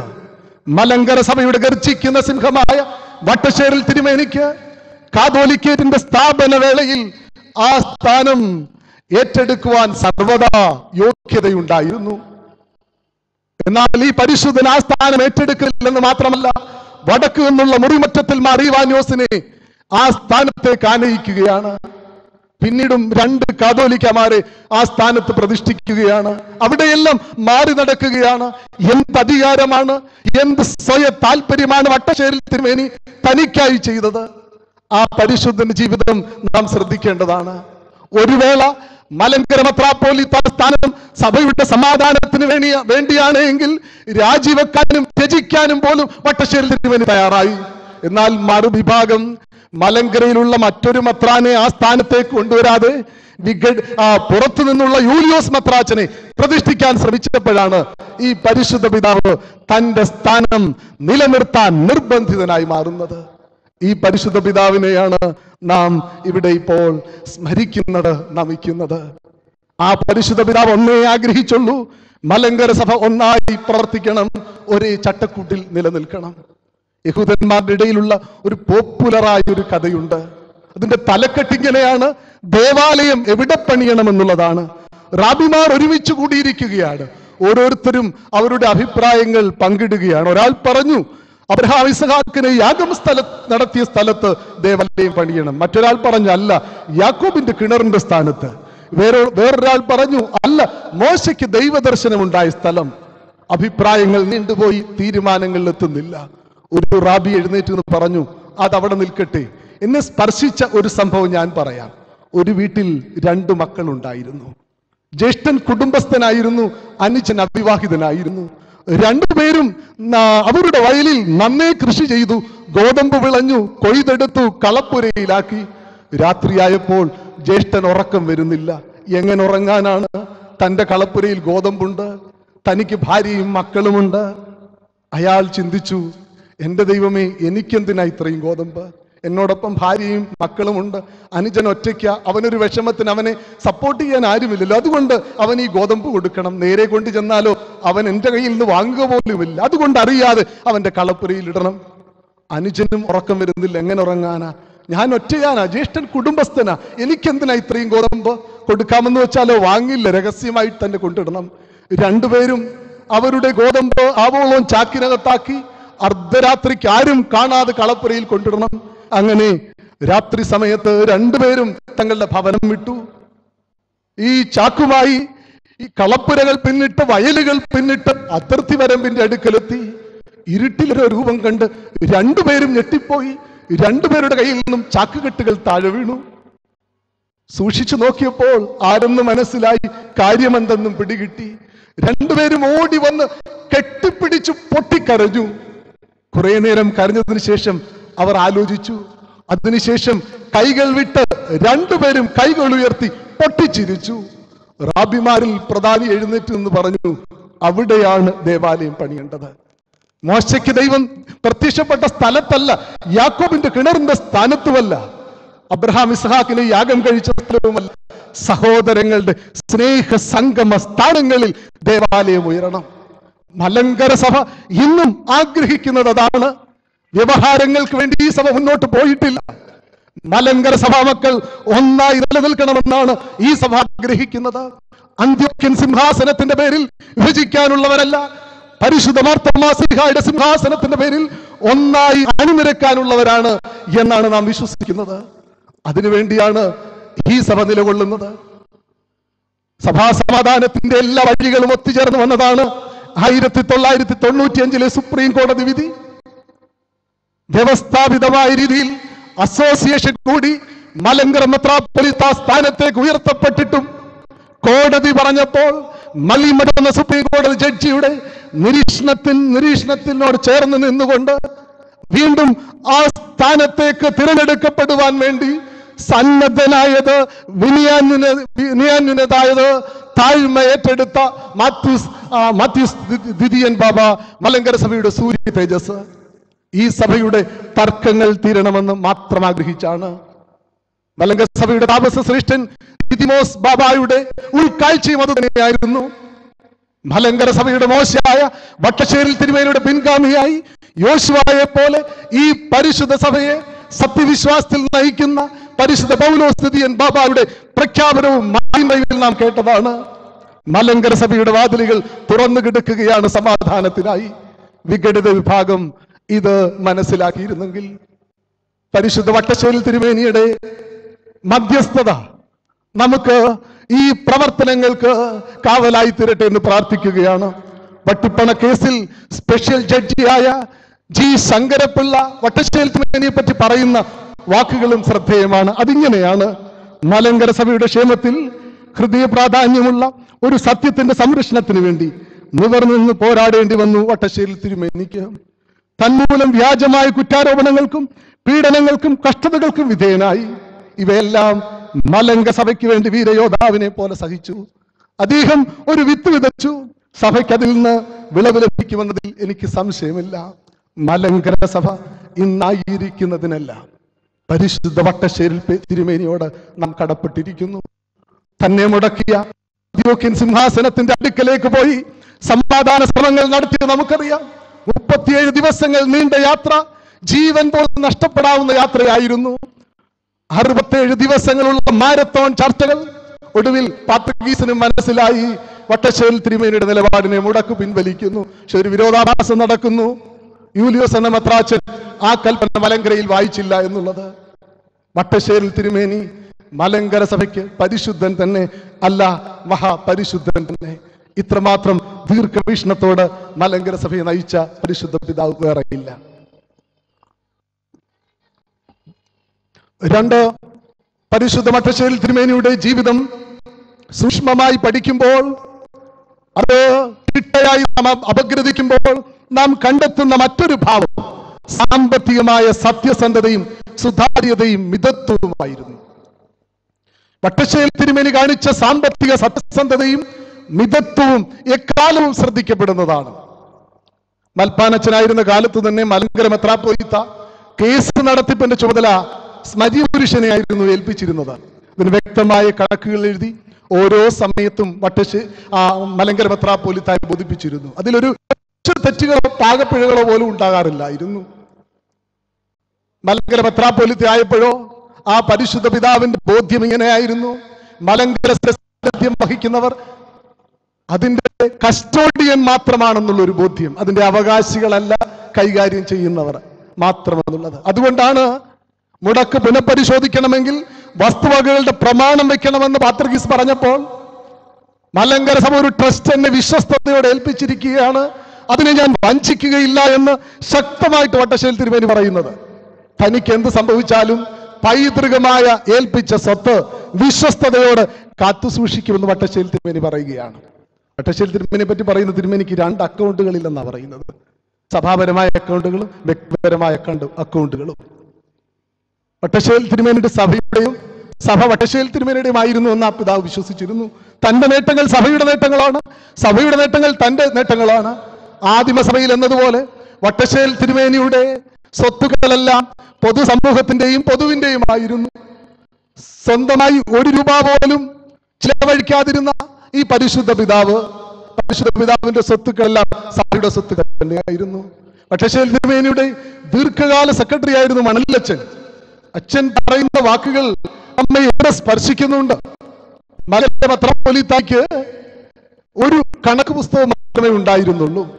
പള്ളിയിൽ നിന്നും മറ്റ് വരുമാനങ്ങളിൽ നിന്നും കിട്ടുന്ന മറ്റ് രീതികളിൽ നിന്നും കിട്ടുന്ന കൈമുത്തുകളും സഭയുടെ വരുമാനങ്ങളും ഒരു കണക്ക് പുസ്തകത്തിൽ തന്നെ എഴുതി. മാസാന്ത്യത്തിൽ അതിന് കണക്ക് വായിച്ച് കേൾപ്പിക്കണം, വർഷാന്ത്യത്തിൽ അതിന്റെ തിരട്ട തങ്ങിയാക്കി കൊടുക്കണം. വട്ടശ്ശേരി തിരുമേനിയുടെ എല്ലാ പ്രവർത്തനങ്ങളിലും ഈ സത്യസന്ധത ഉണ്ടായിരുന്നു. താൻ വരിച്ചതും വഹിച്ചതുമായ എല്ലാ സ്ഥാനങ്ങളിലും ആരോപണങ്ങൾക്ക് അതീതമായ ഒരു സാമ്പത്തിക സത്യസന്ധത വട്ടശ്ശേരി തിരുമേനി പുലർത്തിയിരുന്നു. വട്ടശ്ശേരി തിരുമേനിയെ പറ്റി വീണ്ടും പറയുന്നത് ഇങ്ങനെയാണ്: തന്റെ പ്രിയപ്പെട്ടവർക്ക് പോലും തന്റെ ബന്ധുക്കൾക്ക് പോലും അനാവശ്യമായിട്ട് ഒരു തരി പണം വട്ടശ്ശേരി തിരുമേനി കൊടുക്കാറില്ല. ബന്ധുക്കാരെ ഒരിക്കലപ്പോൾ അവിടെ കണ്ട ഏതോ സാധനത്തിൽ കണ്ണുടക്കിയപ്പോൾ അവർ ആവശ്യപ്പെട്ടുമില്ല, അത് ആഗ്രഹിച്ചതുപോലും കാണുകയില്ലായിരിക്കും. വട്ടശ്ശേരി തിരുമേനി ഉടനെ പറഞ്ഞത് ഇങ്ങനെയാണ്: അത് തീയാണ്, അതിൽ തൊട്ട് കളിക്കുന്നതെന്നാണ് പറഞ്ഞത്. തന്നെ ശുശ്രൂഷിക്കുന്നവർക്ക് പോലും അനാവശ്യമായിട്ടൊന്നും കൊടുത്തില്ല, അവരെടുക്കാൻ അനുവദിച്ചതുമില്ല. ഇങ്ങനെ ഒരു സാമ്പത്തിക സത്യസന്ധത നമ്മുടെ ചുറ്റുപാടുകളിൽ ഇന്ന് ആർക്കുണ്ട്? സാമ്പത്തിക സത്യസന്ധത, സുതാര്യത, ഒരു നീതിബോധം, ഒരു സൂക്ഷ്മത എത്ര പേർക്കുണ്ട് എന്ന് നാം ചിന്തിക്കേണ്ടിയിരിക്കുകയാണ്. താൻ വഹിച്ചതും വഹിച്ചിരിക്കുന്നതുമായ സ്ഥാനങ്ങൾ തങ്ങൾക്കിണങ്ങിയതുപോലെ ഉപയോഗിക്കുന്നവർ ഇന്ന് നമ്മുടെ ചുറ്റുപാടുകളിൽ പെരുകിക്കൊണ്ടിരിക്കുകയാണ്. ഏൽപ്പിച്ച പലതും സ്വന്തമെന്ന് കണക്ക് നാം കൊണ്ടു നടക്കുകയാണ്. ആശ്രിത വാത്സല്യവും സ്വജനക്ഷേമവും നാം അതിൽ നടത്തുകയാണ്. ചിലരൊക്കെ തങ്ങൾക്ക് മാത്രം നിയന്ത്രിക്കാവുന്നതിൽ കൊണ്ടിടുകയാണ്. ഇവിടെയാണ് വട്ടശ്ശേരി തിരുമേനി വ്യത്യസ്തനാകുന്നത്. നമ്മുടെ ഭാരതം വളരുകയാണ്, നമ്മുടെ രാജ്യം ഉയരുകയാണ്. സാമ്പത്തിക വിദഗ്ധർ പറയുന്നത് 2025 ആകുമ്പോൾ ലോകത്തിലെ വൻ ശക്തി ഇന്ത്യ അല്ലെങ്കിൽ ചൈന, അത്രമാത്രം പുരോഗതിയുടെ വക്കിലാണ് ഭാരതം. സാമ്പത്തിക മാന്ദ്യങ്ങളിൽ ലോകരാജ്യങ്ങൾ പോലും അടിപതറിയപ്പോൾ പിടിച്ചു നിന്ന രാജ്യമാണ് ഇന്ത്യ. 2 വർഷങ്ങൾക്ക് ശേഷം വീണ്ടും ഒരു ഇക്കണോമിക് റിസഷൻ വരാമെന്ന് ചിന്തിച്ചുകൊണ്ടായിരിക്കാം ഭാരതം ചില ശക്തമായ സാമ്പത്തിക നടത്തുന്നു. ഓയിലിന്റെ വിലയൊക്കെ വർദ്ധിപ്പിക്കുന്നു, സബ്സിഡി എല്ലാം വെട്ടിക്കുറയ്ക്കുന്നു. ചില കുഞ്ഞു പ്രയാസങ്ങൾ നമുക്കുണ്ടായാലും അത് ആത്യന്തികമായ ലക്ഷ്യം ഒരു സാമ്പത്തിക മാന്ദ്യത്തിലും രാജ്യം തകരരുത് എന്നുള്ള ചിന്താഗതിയാണ്. വിദ്യാഭ്യാസ ആരോഗ്യ മേഖലകളിൽ ഭാരതം നടത്തുന്ന പ്രവർത്തനങ്ങൾ അന്താരാഷ്ട്ര സമൂഹം പോലും അംഗീകരിച്ചിരിക്കുന്നു. എന്നാൽ ഭാരതം നേരിടുന്ന പ്രശ്നം എന്താണ്? പ്രതിസന്ധി എന്താണ്? ഭരണാധിപന്മാർക്ക് സാമ്പത്തിക സത്യസന്ധതയില്ല, രാഷ്ട്രീയക്കാർക്ക് സാമ്പത്തിക വിശ്വസ്തതയില്ല എന്നുള്ളതാണ്. അന്യം പുറത്തു വരുന്ന അഴിമതി കഥകൾ അതല്ലേ നമ്മളെ വിളിച്ചറിയിപ്പിക്കുന്നത്? 2G സ്പെക്ട്രം അഴിമതിയിലൂടെ ടെലികോം മന്ത്രാലയം മുൻഗണനാ ക്രമത്തിൽ ലൈസൻസ് നൽകുക വഴി ഭാരതത്തിന്റെ ഖജനാവിന് 1,75,000 കോടി നഷ്ടം വരുത്തിയിരിക്കുകയാണ്. കാൽക്കൈ കുംഭകോണത്തിലൂടെ 10 ലക്ഷം കോടിയുടെ കുംഭകോണമാണ്. ഹെലികോപ്റ്റർ അഴിമതിയും നാം ഇപ്പോൾ കണ്ടുകൊണ്ടിരിക്കുകയാണ്. അതിനേക്കാൾ ഭീകരം, ഭാരതത്തിൽ നിന്ന് സ്വിസ് ബാങ്കുകളിലേക്ക്, മറ്റ് വിവിധ ബാങ്കുകളിലേക്ക്, രഹസ്യ സങ്കേതങ്ങളിലേക്ക് പോകുന്ന കള്ളപ്പണത്തിന്റെ കണക്ക് കേട്ടാൽ ഞെട്ടിപ്പോകും. 1456 ലക്ഷം കോടി. അത് ഒരാൾക്ക് വിധിച്ചു കൊടുത്താൽ ഒരാൾക്ക് 13 ലക്ഷം രൂപ വെച്ച് കിട്ടും. എന്തു ഭീകരമാണ്! ജനക്ഷേമ പ്രവർത്തനങ്ങൾക്ക് ഉപയോഗിക്കുന്ന പണത്തിനേക്കാൾ കൂടുതൽ കള്ളപ്പണത്തിന്റെ അനുഭവത്തിലേക്ക് ഭാരതം നീങ്ങുകയാണ്. ഭാരതം വളരുകയാണ്. ഒരു സൈഡിൽ, മറ്റൊരു സൈഡിൽ അഴിമതിയുടെ കരാളഹസ്തത്തിലാകുന്നു. എന്തിന്? ഈ രാഷ്ട്രീയ ഭരണാധിപന്മാരുടെ സാമ്പത്തിക അധാർമികതയ്ക്കെതിരെ നാം ഉറവിളി കൂട്ടുന്നു. നമ്മുടെ ഇടയിൽ ഒരു സാമ്പത്തിക സത്യസന്ധതയും സുതാര്യതയും ഉണ്ടോ? നമ്മുടെ ചുറ്റുപാടുകളിൽ ചിലരെങ്കിലും ഭരിച്ചിരിക്കുന്നതും വഹിച്ചതുമായ സ്ഥാനങ്ങളിൽ തങ്ങൾക്ക് ഇണങ്ങിയ പോലെ ഉപയോഗിക്കുന്നില്ലേ? തങ്ങൾക്ക് മാത്രം നിയന്ത്രിക്കാവുന്ന സ്ഥാനങ്ങളിൽ കൊണ്ടെത്തിക്കുന്നില്ലേ? സ്വജനക്ഷേമവും ആശ്രിത വാത്സല്യവും നടത്തുന്നില്ലേ? സ്വയം ഒന്ന് ആത്മശോധന ചെയ്യണം. നമ്മുടെ മേഖലകൾ എന്തൊക്കെയായാലും. എന്നെ അത്ഭുതപ്പെടുത്തിയ, എന്നെ സ്പർശിച്ച വർത്തമാനകാല 2 സംഭവങ്ങളുണ്ട്. ഒന്ന്, തിരൂരങ്ങാടിയിലെ ഒരു മുസ്ലിം ഇല്ലത്തിൽ 2 നാടോടി സ്ത്രീകൾ ഭിക്ഷയാചിച്ച് ചെന്ന സംഭവമാണ്. റംസാൻ മാസക്കാലമാകിയാൽ ധർമ്മിഷ്ഠയായ ഉമ്മ ഇവർക്ക് നാണയത്തൊട്ടുകൾ നൽകി, ഭക്ഷണ പദാർത്ഥങ്ങൾ നൽകി, ഒരടുക്ക് പഴയ വസ്ത്രങ്ങൾ നൽകി. നിറഞ്ഞ സന്തോഷത്തോടെ ഈ നാടോടികൾ തങ്ങളുടെ സംഗീതത്തിൽ വന്നു. അവർ ആ വസ്ത്രം തിരിച്ചും മറിച്ചും നോക്കിയവരാണ് അതിൽ 5000 രൂപ ഇരിക്കുന്നു. 5000 രൂപ എന്നൊക്കെ പറയുന്നത് നാടോടികൾക്ക് 6 മാസം ഉത്സവം പോലെ കഴിയാനുള്ളതാണ്. എന്നാൽ ഈ നാടോടികൾ ചെയ്യുന്നതാണെന്ന് അറിയാമോ? തൊട്ടടുത്ത ദിവസം അതിരാവിലെ ചെന്നു കതവ് തുറന്ന ഉമ്മയുടെ മുഖം കറുത്തു. വീണ്ടും ഭിക്ഷയാക്കാൻ വന്നു എന്നുള്ള രീതിയിൽ നാടോടികൾ പറഞ്ഞു, ഉമ്മ ഇതിനകത്ത് 5000 രൂപ ഉണ്ടായിരുന്നു, ഉമ്മ അറിയാതെ വെച്ചത് വല്ലതും ആയിരിക്കാം, ഞങ്ങളുടേതല്ല, അത് ഞങ്ങൾ തിരിച്ചേൽപ്പിക്കാൻ വന്നതാണ് എന്ന്. നമുക്കറിയാം, നാടോടികൾ എന്ന് പറയുമ്പോൾ ഉടുത്തുണിക്ക് മറുതുണിയില്ലാത്തവരാണ്. 3 നേരം ഭക്ഷണം കഴിക്കണമെങ്കിൽ മറ്റുള്ളവരുടെ മുമ്പിൽ കൈനീട്ടേണ്ടവരാണ്. തന്ത്രപരമായി ഇവർ എടുത്തതല്ല, മനഃപൂർവ്വം അപഹരിച്ചതുമല്ല. നമ്മുടെയൊക്കെ ഭാഷയിൽ പറയുകയാണെങ്കിൽ ദൈവം നമ്മുടെ കൈവളയിൽ കൊണ്ട് വന്നു എന്നതുപോലെ വേണമെങ്കിൽ പറയാം. എന്നാൽ ഈ നാടോടികൾ പറയുകയാണ്, ഇത് ഞങ്ങളുടേതല്ല, തിരിച്ചേൽപ്പിക്കാൻ വന്നതാണ്. ഈ നാടോടികൾ നമ്മുടെ ധാർമ്മികതയെ വെല്ലുവിളിച്ചുകൊണ്ടിരിക്കുകയല്ലേ? നമ്മുടെ കൊച്ചു കേരളം ഇന്ന് ലോകം മുഴുവൻ അറിഞ്ഞിരിക്കുകയാണ്. നമ്മുടെ സ്വന്തം ശ്രീ പത്മനാഭസ്വാമി ക്ഷേത്രമാണ് ഭാരതത്തിലെ അല്ല, ലോകത്തിലെ തന്നെ സമ്പന്ന ക്ഷേത്രം. അതിന്റെ നിലവറയുടെ കണക്കുകളുടെ എടുത്തു കഴിയുമ്പോൾ 10 ലക്ഷം കോടി ആസ്തി വരുമെന്നാണ് പറയുന്നത്. ഞാൻ ഈ ആസ്തിയുടെ കണക്കുകൾ വിവരിക്കുവാനല്ല ഇത്തരുണത്തിൽ ഇത് പ്രസ്താവിച്ചത്. അന്ന് പത്രത്തിൽ ഒരു ബോക്സ് കോളം വാർത്തയുണ്ടായിരുന്നു, രാജവംശത്തിന്റെ സത്യസന്ധത പത്തരമാറ്റുള്ളത്.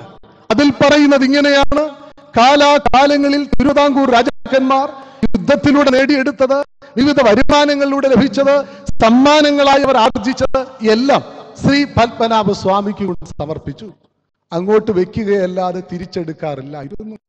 ചില മീഡിയ പേഴ്സൺസ് ഉണ്ടല്ലോ, രാഷ്ട്രീയക്കാരുണ്ടല്ലോ, രാജവംശത്തെ വിമർശിക്കുമ്പോൾ തന്നെ ഇതറിഞ്ഞിട്ട് വേണം വിമർശിക്കേണ്ടത്. അക്കാലത്ത് ഇന്നല്ല. അവർക്കത് ആർഭാടത്തിനും ദൂരത്തിനും സുഖലോലുപതയ്ക്കും ഒക്കെ ഉപയോഗിക്കാമായിരുന്നു, ആരും ചോദിക്കാനുമില്ലായിരുന്നു. എന്നാൽ തങ്ങളുടെ ക്ഷേത്രത്തിനോ, തങ്ങളുടെ കുലത്തിനോ, തങ്ങളുടെ സമൂഹത്തിനോ, ദേശത്തിനോ എന്തെങ്കിലുമൊക്കെ ആകട്ടെ, എത്ര വിശ്വസ്തയോടാണ് അവരത് കാത്തു സൂക്ഷിച്ചത്.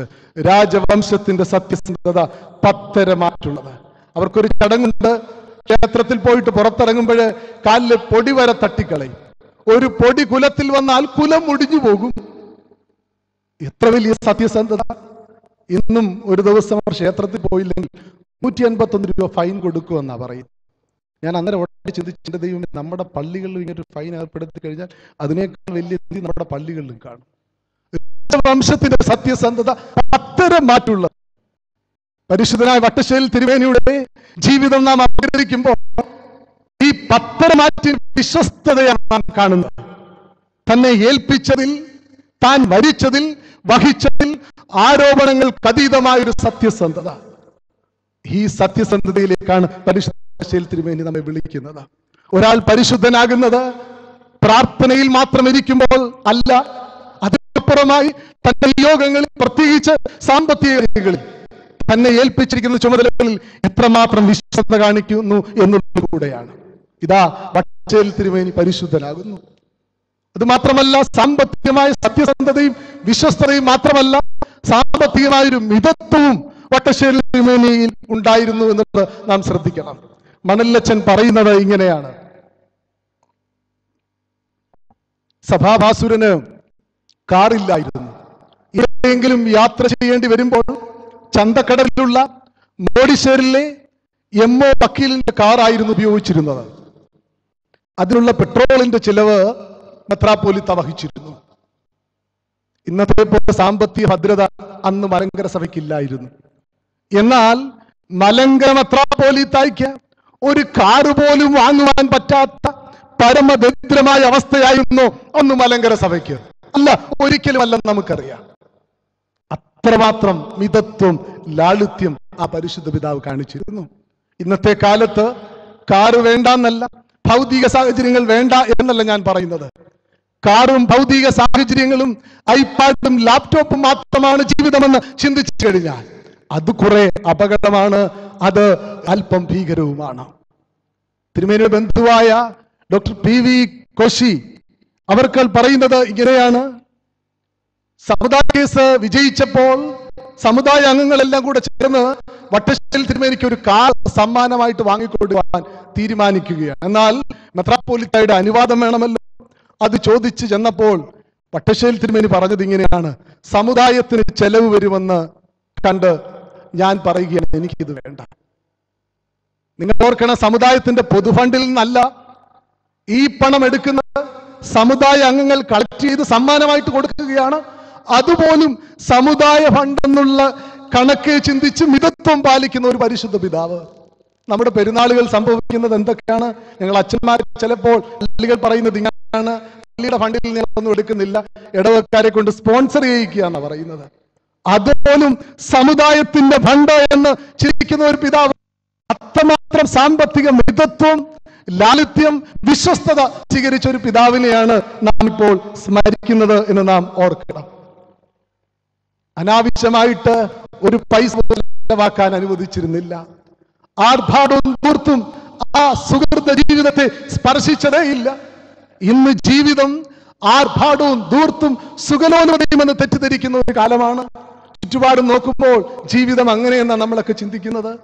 കാരണം ആർഭാടവും ധൂർത്താണ് എവിടെ നാം കാണുന്നത്. പ്രത്യേകിച്ച് ഇന്നത്തെ യുവതലമുറയുടെ ജീവിത ശൈലി കാണുമ്പോൾ മാതാപിതാക്കൾ വാങ്ങിയതിനേക്കാൾ 10 മടങ്ങ് ശമ്പളമാണ് ഇന്ന് നമ്മുടെ യുവതലമുറയിൽ നമ്മുടെ ചെറുപ്പക്കാർ വാങ്ങുന്നത്. പ്രത്യേകിച്ച് IT മേഖലയിലൊക്കെ പ്രവർത്തിക്കുന്നവർ. മാസാന്ത്യം അവർക്ക് ലഭിക്കുന്ന ശമ്പളം 1-2 ലക്ഷമാണ്. പക്ഷെ ഇത്രയും കിട്ടിയിട്ടും ഇന്നത്തെ യുവതലമുറയ്ക്കൊന്നും തികയുന്നില്ല. കാരണം എന്താണ്? ആർഭാടവും ധൂർത്തും ജീവിതമായി മാറുകയാണ്. KFCയും മാക്ഡൊണാൾഡും എന്നുള്ള ബ്രാൻഡ് ഫുഡൊക്കെയാണ് അവർക്കിന്ന് വേണ്ടത്. സ്വിസ് ലെതറിന്റെ ബെൽറ്റും ഷൂവുമാണ് ഒരു ഷൂവിന് 20,000 രൂപ വിലയുള്ള ഷൂ. ബിഗ് ബോസ് പോലെയുള്ള branded jeans, shirt, Paul Smith പോലെയുള്ള വേഷഭൂഷാദികൾ, അതിനുവേണ്ടി ലക്ഷങ്ങൾ ചെലവഴിക്കുകയാണ്. പലരുടെയും ജീവിതം ബാധ്യതയാകുകയാണ്, കടക്കെണിയിലാകുകയാണ്. അതുകൊണ്ട് പല വേലകളും അവർ കാണിക്കുകയാണ് സമൂഹത്തിൽ. അതുകൊണ്ട് തന്നെ ഏറെ മൂല്യച്യുതികൾ സംഭവിക്കുന്നുണ്ട്. അടുത്ത കാലത്ത് പത്രത്തിൽ വന്നൊരു ബോക്സ് കോളം വാർത്തയുടെ തലക്കെട്ട് ഇങ്ങനെയായിരുന്നു: ആർഭാട ജീവിതത്തിന് പണമുണ്ടാക്കാൻ ബാങ്ക് കൊള്ള. കേരളത്തിലെ 5 ക്രിസ്ത്യാനി പിള്ളാർ ചിറക്കടവിലെ ഒരു കാതലിക് ബാങ്ക് കൊള്ള ചെയ്തു. പണമില്ലാഞ്ഞിട്ടല്ല. അതിൽ കെവിൻ അവന്റെ അപ്പന്റെ കാർ എടുത്ത മോഷണം നടത്തിയത്. പണമില്ലാഞ്ഞിട്ടല്ല, ആർഭാട ജീവിതം നയിക്കാൻ. ആർഭാടവും ധൂർത്തും സുഖലോലുപതയും ജീവിതമെന്ന് ചിന്തിക്കുന്ന ഒരു കാലം. ഈ അടുത്ത കാലത്ത് ദൃശ്യമാധ്യമങ്ങളിൽ ഏറെ ചർച്ച ചെയ്യപ്പെട്ട ഒരു മനുഷ്യനുണ്ടല്ലോ, ഒരു ഹൈടെക് കള്ളൻ, ബണ്ടി ചോർ. സാധാരണക്കാരനല്ല ഇയാൾ, സൽമാൻ ഖാന്റെ സുഹൃത്താണ്. കളേഴ്സ് എന്ന ചാനലിൽ ബിഗ് ബോസ് എന്ന റിയാലിറ്റി ഷോയുടെ 4ാം കണ്ടസ്റ്റന്റ് ആണ്. ഒരു ഹൈടെക് വീട് തന്ത്രപരമായിട്ട് കവർന്നു. റിമോട്ട് കൺട്രോളുള്ള ഗേറ്റും ബുള്ളറ്റ് പ്രൂഫ് ഗ്ലാസും നിരീക്ഷണ ക്യാമറകളും എല്ലാവരെയും നിഷ്പ്രഭമാക്കി കോടികൾ കവർന്നുകൊണ്ടുപോയി. പോലീസ് ചോദ്യം ചെയ്തപ്പോൾ ഇയാൾ പറഞ്ഞു, എന്തിനാ ഇത്രയും കോടികൾ? അയാൾ പറഞ്ഞു, ആർഭാട ജീവിതം നയിക്കാൻ, പെൺ സുഹൃത്തുക്കളോടൊപ്പം സ്റ്റാർ ഹോട്ടലിൽ ഉല്ലസിക്കാൻ. ബണ്ടീച്ചോ വീരപുരുഷനാകുന്ന കാലം. ഞാന് ഒരു സ്കൂളിൽ ക്ലാസ് എടുത്തു. 2 പേരുടെ ചിത്രം പ്രൊജക്ട് അവരെ കാണിച്ചു. ഒന്ന് ദയാഭായിയും ബണ്ടീച്ചോറും. ഞാൻ കുഞ്ഞുങ്ങളോട് ചോദിച്ചു, 2 പേരുടെയും പേരറിയാവുന്നവർ 2 കൈകളും ഉയർത്തുക. എല്ലാവരും, ഒരാളുടെ അറിയുന്നവർ 1 കൈ ഉയർത്തി. എല്ലാവരും 1 കൈ ഉയർത്തി. പേര് ചോദിച്ചപ്പോൾ ഒരു ദേശത്തിൽ പറഞ്ഞു ബണ്ടീച്ചോർ. മലയാളി സാധു ക്ഷേമം മാത്രം ലക്ഷ്യമാക്കി ആദിവാസികളുടെ ഇടയിൽ പോയി അവരോടൊപ്പം ജീവിച്ച് അവർക്ക് വേണ്ടി ജനക്ഷേമ പ്രവർത്തനങ്ങൾ നടത്തി ദേശീയ അന്തർദേശീയ അംഗീകാരങ്ങൾ നേടി ലോക പ്രശസ്തിയായിട്ടും നമ്മുടെ കുഞ്ഞുങ്ങൾക്ക് അറിയുന്നില്ല. എന്നാൽ ഹൈടെക് കള്ളന്മാരെ, ആർഭാടവും ധൂർത്തും നടത്തുന്നവരെ ഇന്ന് എല്ലാവർക്കും അറിയാം. ഇത് ജീവിതമെന്ന് തെറ്റിദ്ധരിക്കപ്പെടുന്ന ഒരു കാലം. ഒരു 5 വർഷം മുമ്പ് ഒരു പുതിയ വൈദ്യശാസ്ത്ര മേഖല ഉദയം ചെയ്തു. അമേരിക്കയിൽ താമസിക്കുന്ന ഇന്ത്യൻ വംശജനായ അഞ്ജൻ ചാറ്റർജിയാണ് ഇത് ആരംഭിച്ചത്. ഇതിന്റെ പേര് കോസ്മെറ്റിക് ന്യൂറോളജി. പ്ലാസ്റ്റിക് സർജറി നമുക്കറിയാം, ശരീരത്തിന്റെ വിരൂപമായ ഭാഗങ്ങൾക്ക് രൂപം വരുത്തുക. കോസ്മെറ്റിക് സർജറി ശരീരത്തിന് സൗന്ദര്യം കൂട്ടുക. കോസ്മെറ്റിക് ന്യൂറോളജി എന്താണ്? തലച്ചോറിനും നെർവ്സിനും സൗന്ദര്യം കൊടുക്കുക. തലച്ചോറിനെയും നെർവ്സിനെയും ഉദ്ദീപിപ്പിക്കുന്ന മരുന്നുകൾ നൽകിയിട്ട് കഠിനാധ്വാന ശേഷി ഉണ്ടാക്കുവാൻ സജ്ജമാക്കുക. ഇതിന് കൊടുക്കുന്ന മരുന്നുകളാണ് ശ്രദ്ധേയമായിട്ടുള്ളത്. അൽഷിമേഷ് ബാധിച്ചവർക്ക്, ബുദ്ധിമാന്ദ്യം വന്നവർക്ക്, ഉറക്കം തൂങ്ങികൾക്ക്, സ്ട്രോക്ക് ബാധിച്ചവർക്ക് കൊടുക്കുന്ന മരുന്ന് സാധാരണക്കാർക്ക് കൊടുക്കും. ഉറക്കം തൂങ്ങികൾക്ക് കൊടുക്കുന്ന മരുന്ന് സാധാരണ ഉറക്കം ഉള്ളവർക്ക് കൊടുത്തു കഴിഞ്ഞാൽ ഉറക്കം വരുത്തേയില്ല. നമ്മുടെ മാതാപിതാക്കൾ പരീക്ഷ എഴുതുമ്പോൾ നമ്മുടെ കുഞ്ഞുങ്ങൾക്ക് ഇത് കൊടുക്കയില്ലെന്ന് എങ്ങനെ പറയാൻ കഴിയും? ബുദ്ധിമാന്യമുള്ളവർക്കുള്ള മരുന്ന് സാധാരണ ബുദ്ധിയുള്ളവർക്ക് കൊടുത്താൽ ഇപ്പോൾ തന്നെ കൂർമ്മബുദ്ധിയും കുരുട്ടു ബുദ്ധിയ. അൽഷിമേഷ് ബാധിച്ചവർക്ക് സാധാരണ മറവിയുള്ളവർക്ക് കൊടുക്കുന്ന ഈ മരുന്ന് കൊടുത്താലോ മരിച്ചാലും മറക്കത്തില്ലെന്ന് പറഞ്ഞവരാ. ഇന്റർനെറ്റിൽ ഒരു ലേഖനം ഉണ്ടായിരുന്നു. അതിലിങ്ങനെയാണ് അത് പറഞ്ഞിരിക്കുന്നത്: boosting your brain power by taking a pill could become a reality in the next few years. വരും വർഷങ്ങളിൽ തലച്ചോറിനെ ഉദ്ദീപിപ്പിക്കുന്ന ഈ മരുന്നുകൾ ഉപയോഗിക്കുന്നത് സർവ്വസാധാരണമാകും. പക്ഷെ അതിന്റെ പരിണത ഫലങ്ങൾ പറയുന്നത് മനുഷ്യത്വം മരവിക്കും, ജീവിതം യാന്ത്രികമാകും, വിഷാദ രോഗങ്ങൾ ഉണ്ടാകും. പക്ഷേ അങ്ങനെയൊക്കെ സംഭവിച്ചാൽ എന്താ? ഭൗതിക നേട്ടം കൂടുതൽ ഉണ്ടാക്കരുതോ? ഇതിന്റെ അവസാനമായിട്ട് പറയുന്നത് ഇങ്ങനെയാണ്: ആർഭാടവും ധൂർത്തും ഭൗതികതയും മാത്രം ലക്ഷ്യമാക്കിയുള്ള കാലഘട്ടങ്ങളിൽ ഇത് ഉപയോഗിച്ചില്ലെങ്കിലേ ഉള്ളൂ കുഴപ്പമെന്ന. ആർഭാടവും ധൂർത്തും ജീവിതമെന്ന് ചിന്തിക്കുന്നു ഇന്നത്തെ കാലം. എനിക്ക് തോന്നുന്നു അതിനേക്കാൾ ഭീകരമായിട്ടുള്ളത് ആത്മീയത ഇന്ന് ആർഭാടവും ധൂർത്തുമെന്ന് തെറ്റിദ്ധരിക്കപ്പെടുന്ന ഭീകരമായ ഒരു കാലം. ഇന്നത്തെ നമ്മുടെ കൂട്ടായ്മകളും കൺവെൻഷൻ യോഗങ്ങളും ചുറ്റുപാട് നടക്കുന്ന ഉണർവ് പ്രസ്ഥാനങ്ങളുടെ പ്രവർത്തനങ്ങളും എന്തിന് നമ്മുടെ പെരുന്നാളുകളും കണ്ടു കഴിയുമ്പോൾ കൂടുതൽ ആർഭാടവും ധൂർത്തും നടത്തുന്നതാണ് കൂടുതൽ ആത്മീയത എന്ന് തെറ്റിദ്ധരിക്കപ്പെടുകയാണ്. ഉണർവ് യോഗങ്ങളുടെ അതിപ്രസരണമുള്ള കാലമാണല്ലോ. എന്താ അവിടെ നടക്കുന്നത്? ലക്ഷങ്ങൾ ചെലവാക്കുകയാണ്. അവിടെ സംഭവിക്കുന്നത് എന്താണ്? 10,000 വാട്സിനപ്പുറമുള്ള കാതടപ്പിക്കുന്ന ഹുങ്കാര ശബ്ദങ്ങൾ, പോപ്പ് സംഗീത നിശയെ പോലും തകർത്ത് കളയുന്ന താളവും മേളവും, ഉച്ചസ്ഥായിലുള്ള പ്രഭാഷണങ്ങൾ, മുതുകാടിന്റെ മാസ്മരികതയെ പോലും വെല്ലുവിളിക്കുന്ന രീതിയിലുള്ള ചില പ്രകടനങ്ങൾ. ഇതുകൊണ്ട് എന്താ സംഭവിക്കുന്നത്? എന്ത് പ്രയോജനമാണ് ലക്ഷങ്ങൾ ചെലവഴിക്കുക എന്നല്ലാതെ? സാധാരണ ജനത്തിന്റെ മൃദുല വികാരങ്ങളെ ചൂഷണം ചെയ്ത് കോടികൾ സമ്പാദിക്കുക. ഇത് ഞാൻ പറഞ്ഞതല്ല. കേരളത്തിന്റെ ഒരു പ്രമുഖ ചാനൽ കഴിഞ്ഞ വർഷം അവരുടെ എക്സ്ക്ലൂസീവ് റിപ്പോർട്ട് നൽകിയതാണ്. ജനുവരി, ഫെബ്രുവരി, മാർച്ച് മാസമാകുമ്പോൾ വിദേശങ്ങളിൽ നിന്ന് അനേക ആളുകൾ സുവിശേഷകരായി നാട്ടിൽ വരും. ഇവരെ വിളിക്കുന്നത് ഇവിടുത്തെ ഉണർവ് യോഗക്കാരാണ്.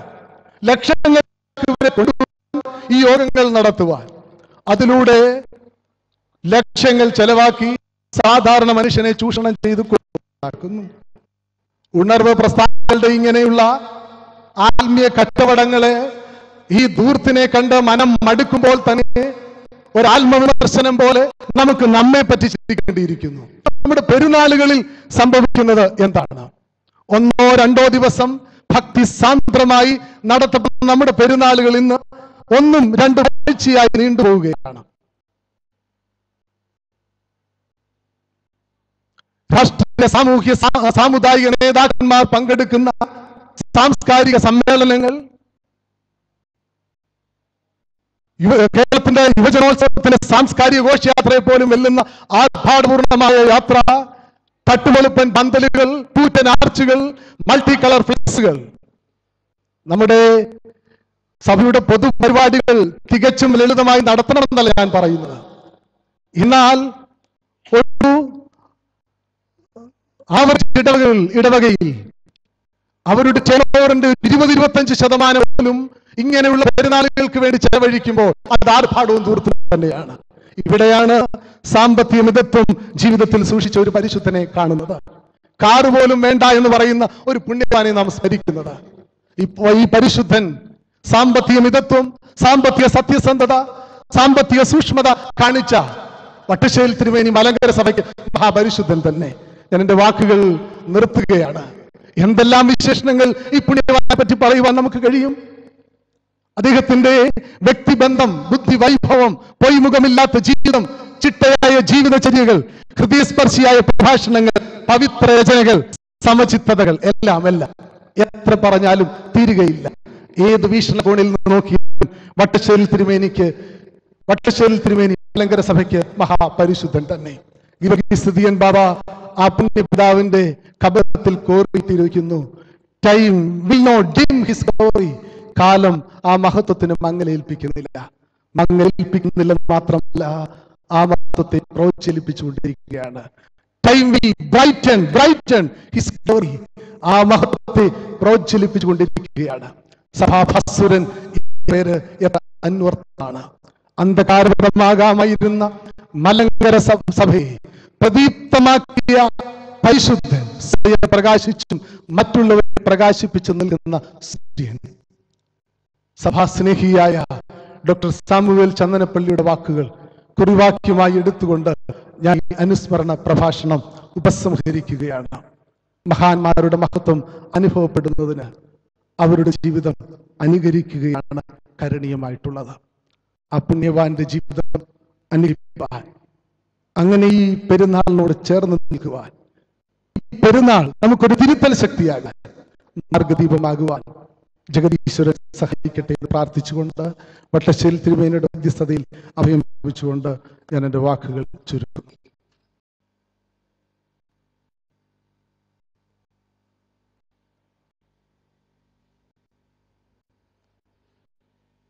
പരിശുദ്ധ വട്ടശ്ശേരിൽ തിരുമേനിയുടെ ജീവിതത്തെ ആസ്പദമാക്കി ആനുകാല സംഭവങ്ങളുമായി ചേർത്ത് വെച്ച് അഴിമേറിയ സന്ദേശം നൽകിയ ബഹുമാനപ്പെട്ട എബി അച്ഛനോടുള്ളതായ നന്ദിയും സ്നേഹവും ഈ സമയത്ത് അദ്ദേഹം അറിയിക്കുകയാണ്.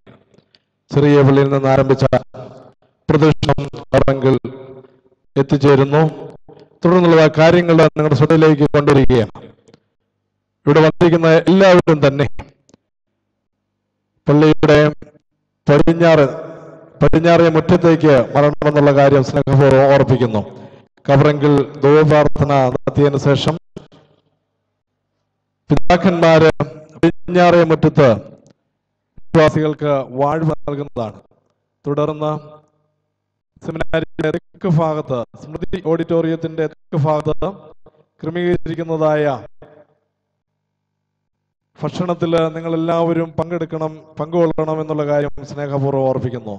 തുടർന്ന് സെമിനാരി ഗായക സംഘം സന്ധ്യ ആ സമയത്ത് ദ്വിതീയ പ്രഖ്യാപിത പരിശുദ്ധൻ സഭാഭാസുരൻ വട്ടശ്ശേരിയിൽ ഗീവർഗീസ് മാർ തിരുമേനിയുടെ 79ാം ഓർമ്മ പെരുന്നാളിന്റെ ചടങ്ങുകൾ ഇവിടെ പുരോഗമിക്കുമ്പോൾ സഭയുടെ വിവിധ ദേവാലയങ്ങളിൽ നിന്നും നൂറുകണക്കിന് വിശ്വാസികൾ ഈ പഴയ സെമിനാരിയുടെ തിരുമുറ്റത്തേക്ക് കടന്നു വന്നുകൊണ്ടിരിക്കുകയാണ്. പരിശുദ്ധ തിരുമേനിയുടെ അനുഗ്രഹത്തിനായി പ്രാർത്ഥിച്ചുകൊണ്ട് പ്രാർത്ഥനാ നിർഭരമായ മനസ്സുകളോടെ വിശ്വാസികൾ വിവിധ ദേവാലയങ്ങളിൽ നിന്നും ഇവിടേക്ക് കടന്നു വരുമ്പോൾ മലങ്കര ഓർത്തഡോക്സ് സഭയ്ക്ക് 3 പതിറ്റാണ്ടിലേറെക്കാലം അതിൻ്റെ ഏറ്റവും സംഘർഷാത്മകമായ ചരിത്രസന്ധിയിൽ നേതൃത്വം നൽകുകയും അതിനെ നേർവഴിക്ക് നയിക്കുകയും ചെയ്ത സഭാസുരൻ പരിശുദ്ധ വടശ്ശേരിയിൽ ഗീവർഗീസ് മാർ ദിവന്യാസോസ് തിരുമേനി കാലത്തിൻ്റെ കൈവഴിയിലെ നിറദീപമായി പ്രകാശം ചൊരിയുമ്പോൾ ആ പുണ്യാത്മാവിൻ്റെ ജീവിതം തന്നെ മാതൃകയായി നിലനിൽക്കുമ്പോൾ എല്ലാ വിശ്വാസികൾക്കും അനുഗ്രഹത്തിൻ്റെ പുണ്യവർഷം ചൊരിഞ്ഞുകൊണ്ട് ഇവിടെ വിശ്വാസികൾക്ക് പുണ്യവർഷം ചൊരിഞ്ഞു നിൽക്കുമ്പോൾ നൂറുകണക്കിന് വിശ്വാസികളാണ് വിവിധ ദേവാലയങ്ങളിൽ നിന്നും ഈ തിരുമുറ്റത്തേക്ക് എത്തിക്കൊണ്ടിരിക്കുന്നത്.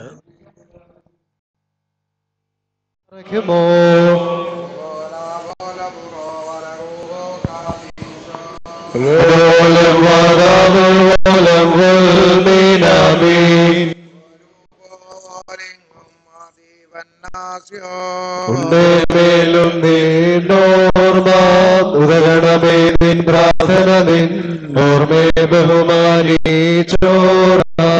സൗമൻ കാലോസ്കുറിയിലായി സോ ഭാഗ്യം സ്ലീഹർക്കും ഭാഗ്യം സഹദേർക്കും പുനരുദ്ധാനദിനെ ബാറയ്ക്കുമോ മശിഹായെ കാൺമാൻ കാംക്ഷിച്ചൊരു സഹദേ വളാൽ ചിറകുകൾ പൂണ്ടുന്നതവാദമേറി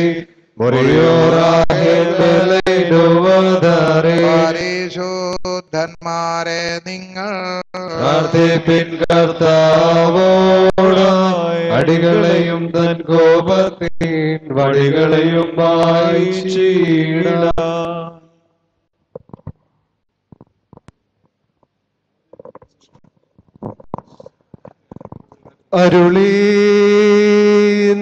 അരുളീനാഥൻ ഏവം ശിഷ്യന്മാരോ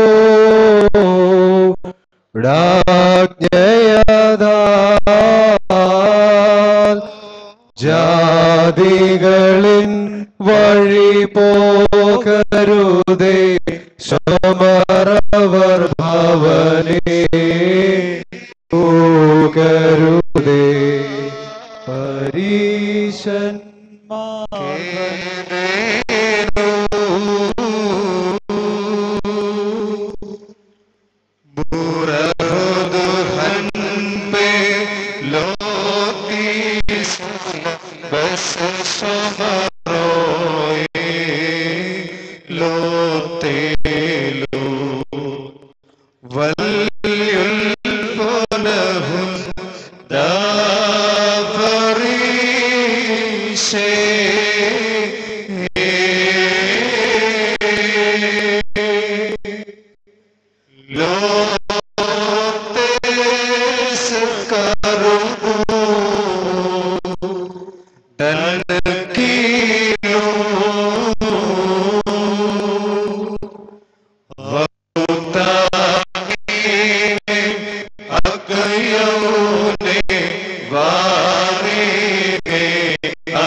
ധൂപപ്രാർത്ഥനയെ തുടർന്ന് ബെസിലിയസ് പൗലോസ് ദ്വിതീയൻ കാതോലിക്ക ബാവയുടെ മുഖ്യ കാർമ്മികത്വത്തിൽ സൈനിക വാഴ്വ് ആരംഭിക്കുകയാണ്.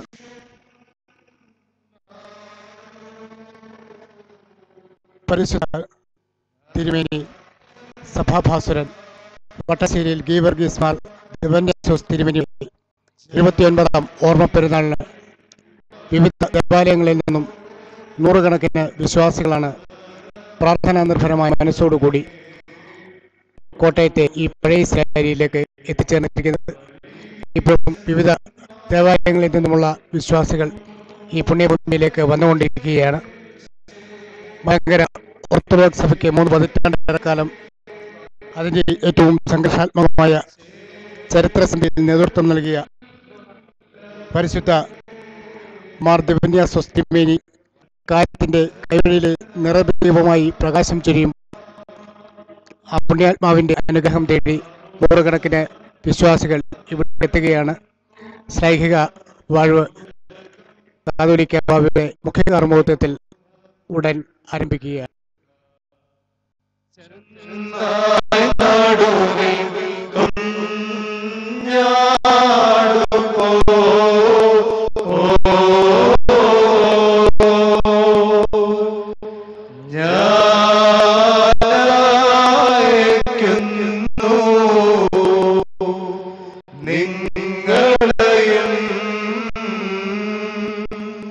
പ്രാവുസമം കപടം കൂട ദുരകം പോൽ ബോധമുൾക്കൊള്ളുക. ചെന്നായി നടുവിൽ കുഞ്ഞാടു പോ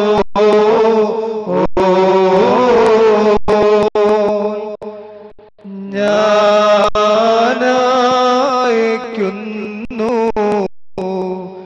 നിങ്ങളെയും. സ്ലൂസോ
സ്വർഗീയമാരുടെ സ്തുതിപ്പുകളിലും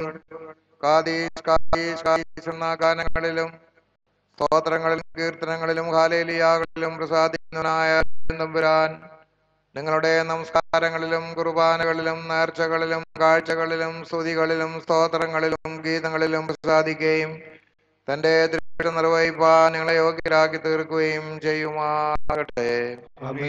ദൈവമായ കർത്താവ് അദൃശ്യമായ തന്റെ വലത്ത് കൈ നീട്ടി നിങ്ങളെ, നിങ്ങളുടെ കുടുംബങ്ങളെയും കുഞ്ഞുകുട്ടികളെയും നിങ്ങളുടെ ആടുമാടുകളെയും നിങ്ങളുടെ നിലം പുരയിടങ്ങളെയും നിങ്ങളുടെ കൃഷിഫലങ്ങളെയും നിങ്ങളുടെ വൃക്ഷസസ്യാലതകളെയും നിങ്ങളുടെ ജലസമ്പത്തിനെയും നിങ്ങളുടെ ജീവജാലങ്ങളെയും നിങ്ങളുടെ പക്ഷിമൃഗാദികളുടെയും നിങ്ങളുടെ ധനസമ്പത്തിനെയും നിങ്ങളുടെ ഉദ്യോഗത്തെയും നിങ്ങളുടെ അധ്വാനത്തെയും നിങ്ങളുടെ ഇടം കൈയും വലം കൈയും സമ്പാദിക്കുന്ന സർവത്തെയും വാഴ്ത്തി അനുഗ്രഹിക്കുകയും അവയൊന്നിനെയും 60-ആയും 100-ആയും വർദ്ധിപ്പിക്കുകയും ചെയ്യുമാറാകട്ടെ.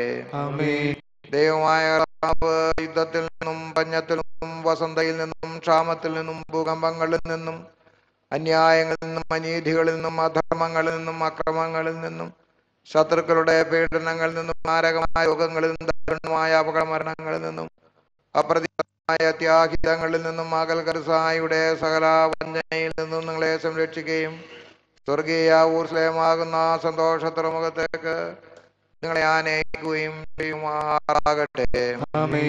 സഹിയോന്മാരിൽ പ്രാർത്ഥനകളിലും ജാഗരണങ്ങളിലും മുഴുകിക്കഴിഞ്ഞിരുന്ന പരിശുദ്ധ സ്ലീഹന്മാരുടെ മേൽ പ്രകാരം സ്വർഗത്തിൽ നിന്ന് തന്റെ പരിശുദ്ധരുവായി അയക്കുകയും അവരെ സകലവിധ ആത്മീയ ദാനങ്ങളാലും തീനാവുകളാലും ദൈവികമായ നൽവരങ്ങളാലും സ്വർഗീയമായ കൃപകളാലും നിറയ്ക്കുകയും ചെയ്തവനായ കർത്താവ് നിങ്ങളുടെ മേൽ നിന്റെ പരിശുദ്ധരുവായി ശക്തി അയക്കുകയും നിങ്ങളെ സകലവിധ ആത്മീയ കൃപാദാനങ്ങളാലും പരിശുദ്ധരുവായ സഭയാലും തേജസ്കരിക്കുകയും വഴി നടത്തുകയും ചെയ്യുമാറാകട്ടെ. എന്റെ പിതാവിനാൽ അനുഗ്രഹിക്കപ്പെട്ടവരെ, ലോകാരംഭത്തിന് മുമ്പേ നിങ്ങൾക്കായി ഒരുക്കപ്പെട്ടിരിക്കുന്ന സ്വർഗരാജ്യം അവകാശിച്ചു കൊള്ളുമെന്ന് വലത്ത് ഭാഗത്തുള്ളവരുടെ അരുളി ചെയ്യുന്ന ഇമ്പകരമായ ശബ്ദം നിങ്ങളെയും ബലഹീനായ നമ്മെയും കേൾപ്പിക്കുമാറാകട്ടെ. പിതാവായ ദൈവത്തിന്റെ സ്നേഹവും ഏകജാതനായ പുത്രന്റെ കൃപയും പരിശുദ്ധരുടെ സംബന്ധവും ആവാസവും നിങ്ങളെല്ലാവരോടും സദാ വർദ്ധിച്ചിരിക്കുമാറാകട്ടെ.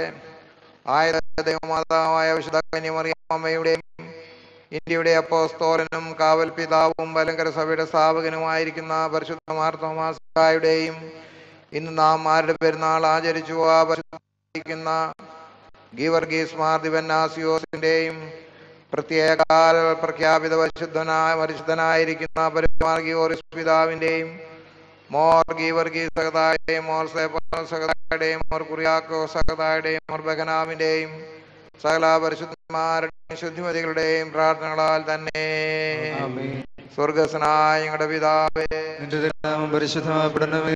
നിന്റെ രാജ്യം വരണമേ. നിന്റെ തിരുവിഷ്ടം സ്വർഗത്തിലെ പോലെ ഭൂമിയിലുമാകണമേ. ഞങ്ങൾക്ക് ആവശ്യമുള്ള അപ്പം ഞങ്ങൾക്ക് തരണമേ. ഞങ്ങളുടെ കടക്കാരോട് ഞങ്ങൾ ക്ഷമിച്ചതുപോലെ ഞങ്ങളുടെ കടങ്ങളും പാപങ്ങളും ഞങ്ങളോട് ക്ഷമിക്കണമേ. പരീക്ഷയിലേക്ക് ഞങ്ങളെ പ്രവേശിപ്പിക്കരുതേ, പിന്നെയോ ദുഷ്ടൻ ഞങ്ങളെ രക്ഷിച്ചുകൊള്ളണമേ. രാജ്യവും ശക്തിയും മഹത്വവും എന്നേക്ക് നിനക്കുള്ളതാകുന്നു. ആമേൻ. നമ്മുടെ കർത്താവിനോടുകൂടെ സ്ത്രീകളിൽ വാഴ്ത്തപ്പെട്ടവളാകുന്നു. നിന്റെ ഉദരഫലമായ നമ്മുടെ കർത്താവായ ശിംശിഹ വാഴ്ത്തപ്പെട്ടവനാകുന്നു. വിശുദ്ധ കന്യകമറിയമേ, നമ്മുടെ അമ്മേ, പാപികളായ ഞങ്ങൾക്ക് വേണ്ടി എപ്പോഴും ഞങ്ങളുടെ മരണസമയത്തും ദൈവനോട് അപേക്ഷിച്ചുകൊള്ളണമേ. ആമേൻ. പരിശുദ്ധ ഭാവാത്രമയുടെ അനുവാദത്തോടുകൂടി ഇനിയുള്ള കാര്യങ്ങൾ ഹൃദയത്തിലേക്ക് കൊണ്ടുവരികയാണ്. സ്മൃതി ഓഡിറ്റോറിയത്തിന്റെ തെക്ക് ഭാഗം ക്രമീകരിച്ചിരിക്കുന്നതായ ഭക്ഷണം ക്രമീകരിച്ചിരിക്കുന്ന സ്ഥലത്തേക്ക് നിങ്ങൾ പോകണമെന്നുള്ള കാര്യം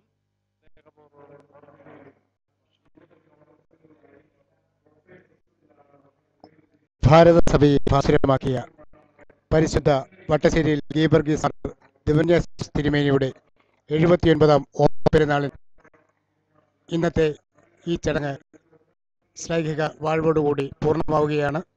ഇനി സ്നേഹവിരുന്നാണ്. നാളെ രാവിലെ 7:30 ബസേലിയസ് പൗലോൻ തിരുയൻ കാതോലിക്ക ബാവയുടെ മുഖ്യ കാർമ്മികത്വത്തിൽ 3 കുർബാന ആരംഭിക്കുകയാണ്. ബസേലിയസ് പൗലോൻ തിരുയൻ കാതോലിക്ക ബാവയുടെ മുഖ്യ കാർമ്മികത്വത്തിൽ നടക്കുന്ന 3 കൂടി നാളത്തെ സമയ സംരക്ഷണം ആരംഭിക്കുകയാണ്. എല്ലാ വിശ്വാസികളും പ്രേക്ഷകരും ഈ തത്സമയ പങ്കെടുക്കണമെന്നും അതിനെ പ്രോത്സാഹനം നൽകണമെന്നും ദൈവനാമത്തിൽ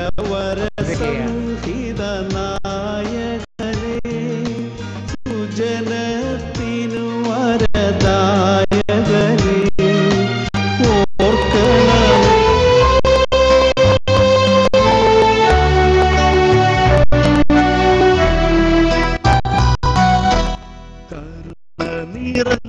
അറിഞ്ഞവനേ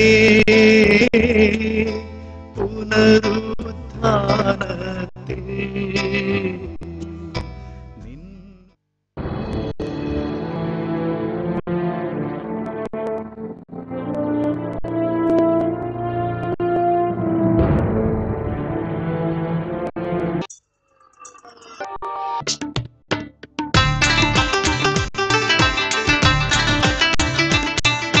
പോകും പാതിരാവും വന്നുമായും പകൽ വേളയും കാലം മുന്നിലോടും പുലരൊളി വെയിലാവും നിഴലുകൾ തടലാവും മാറും കാലഭേദം പെണ്ണിലാവും പാൽക്കിനാവുമായി കാറ്റും മാറി വീശും പല പല വഴികളിലാ പല പല മുഖമറിയും ഈ നിരാലംബ ജന്മം കരങ്ങളാൽ ഉയർത്തിയ അനന്തമാം കരുണാസാഗരമേ യഹ്ദാ യഹ്ദാ നിന്റെ ഈ പോരിശ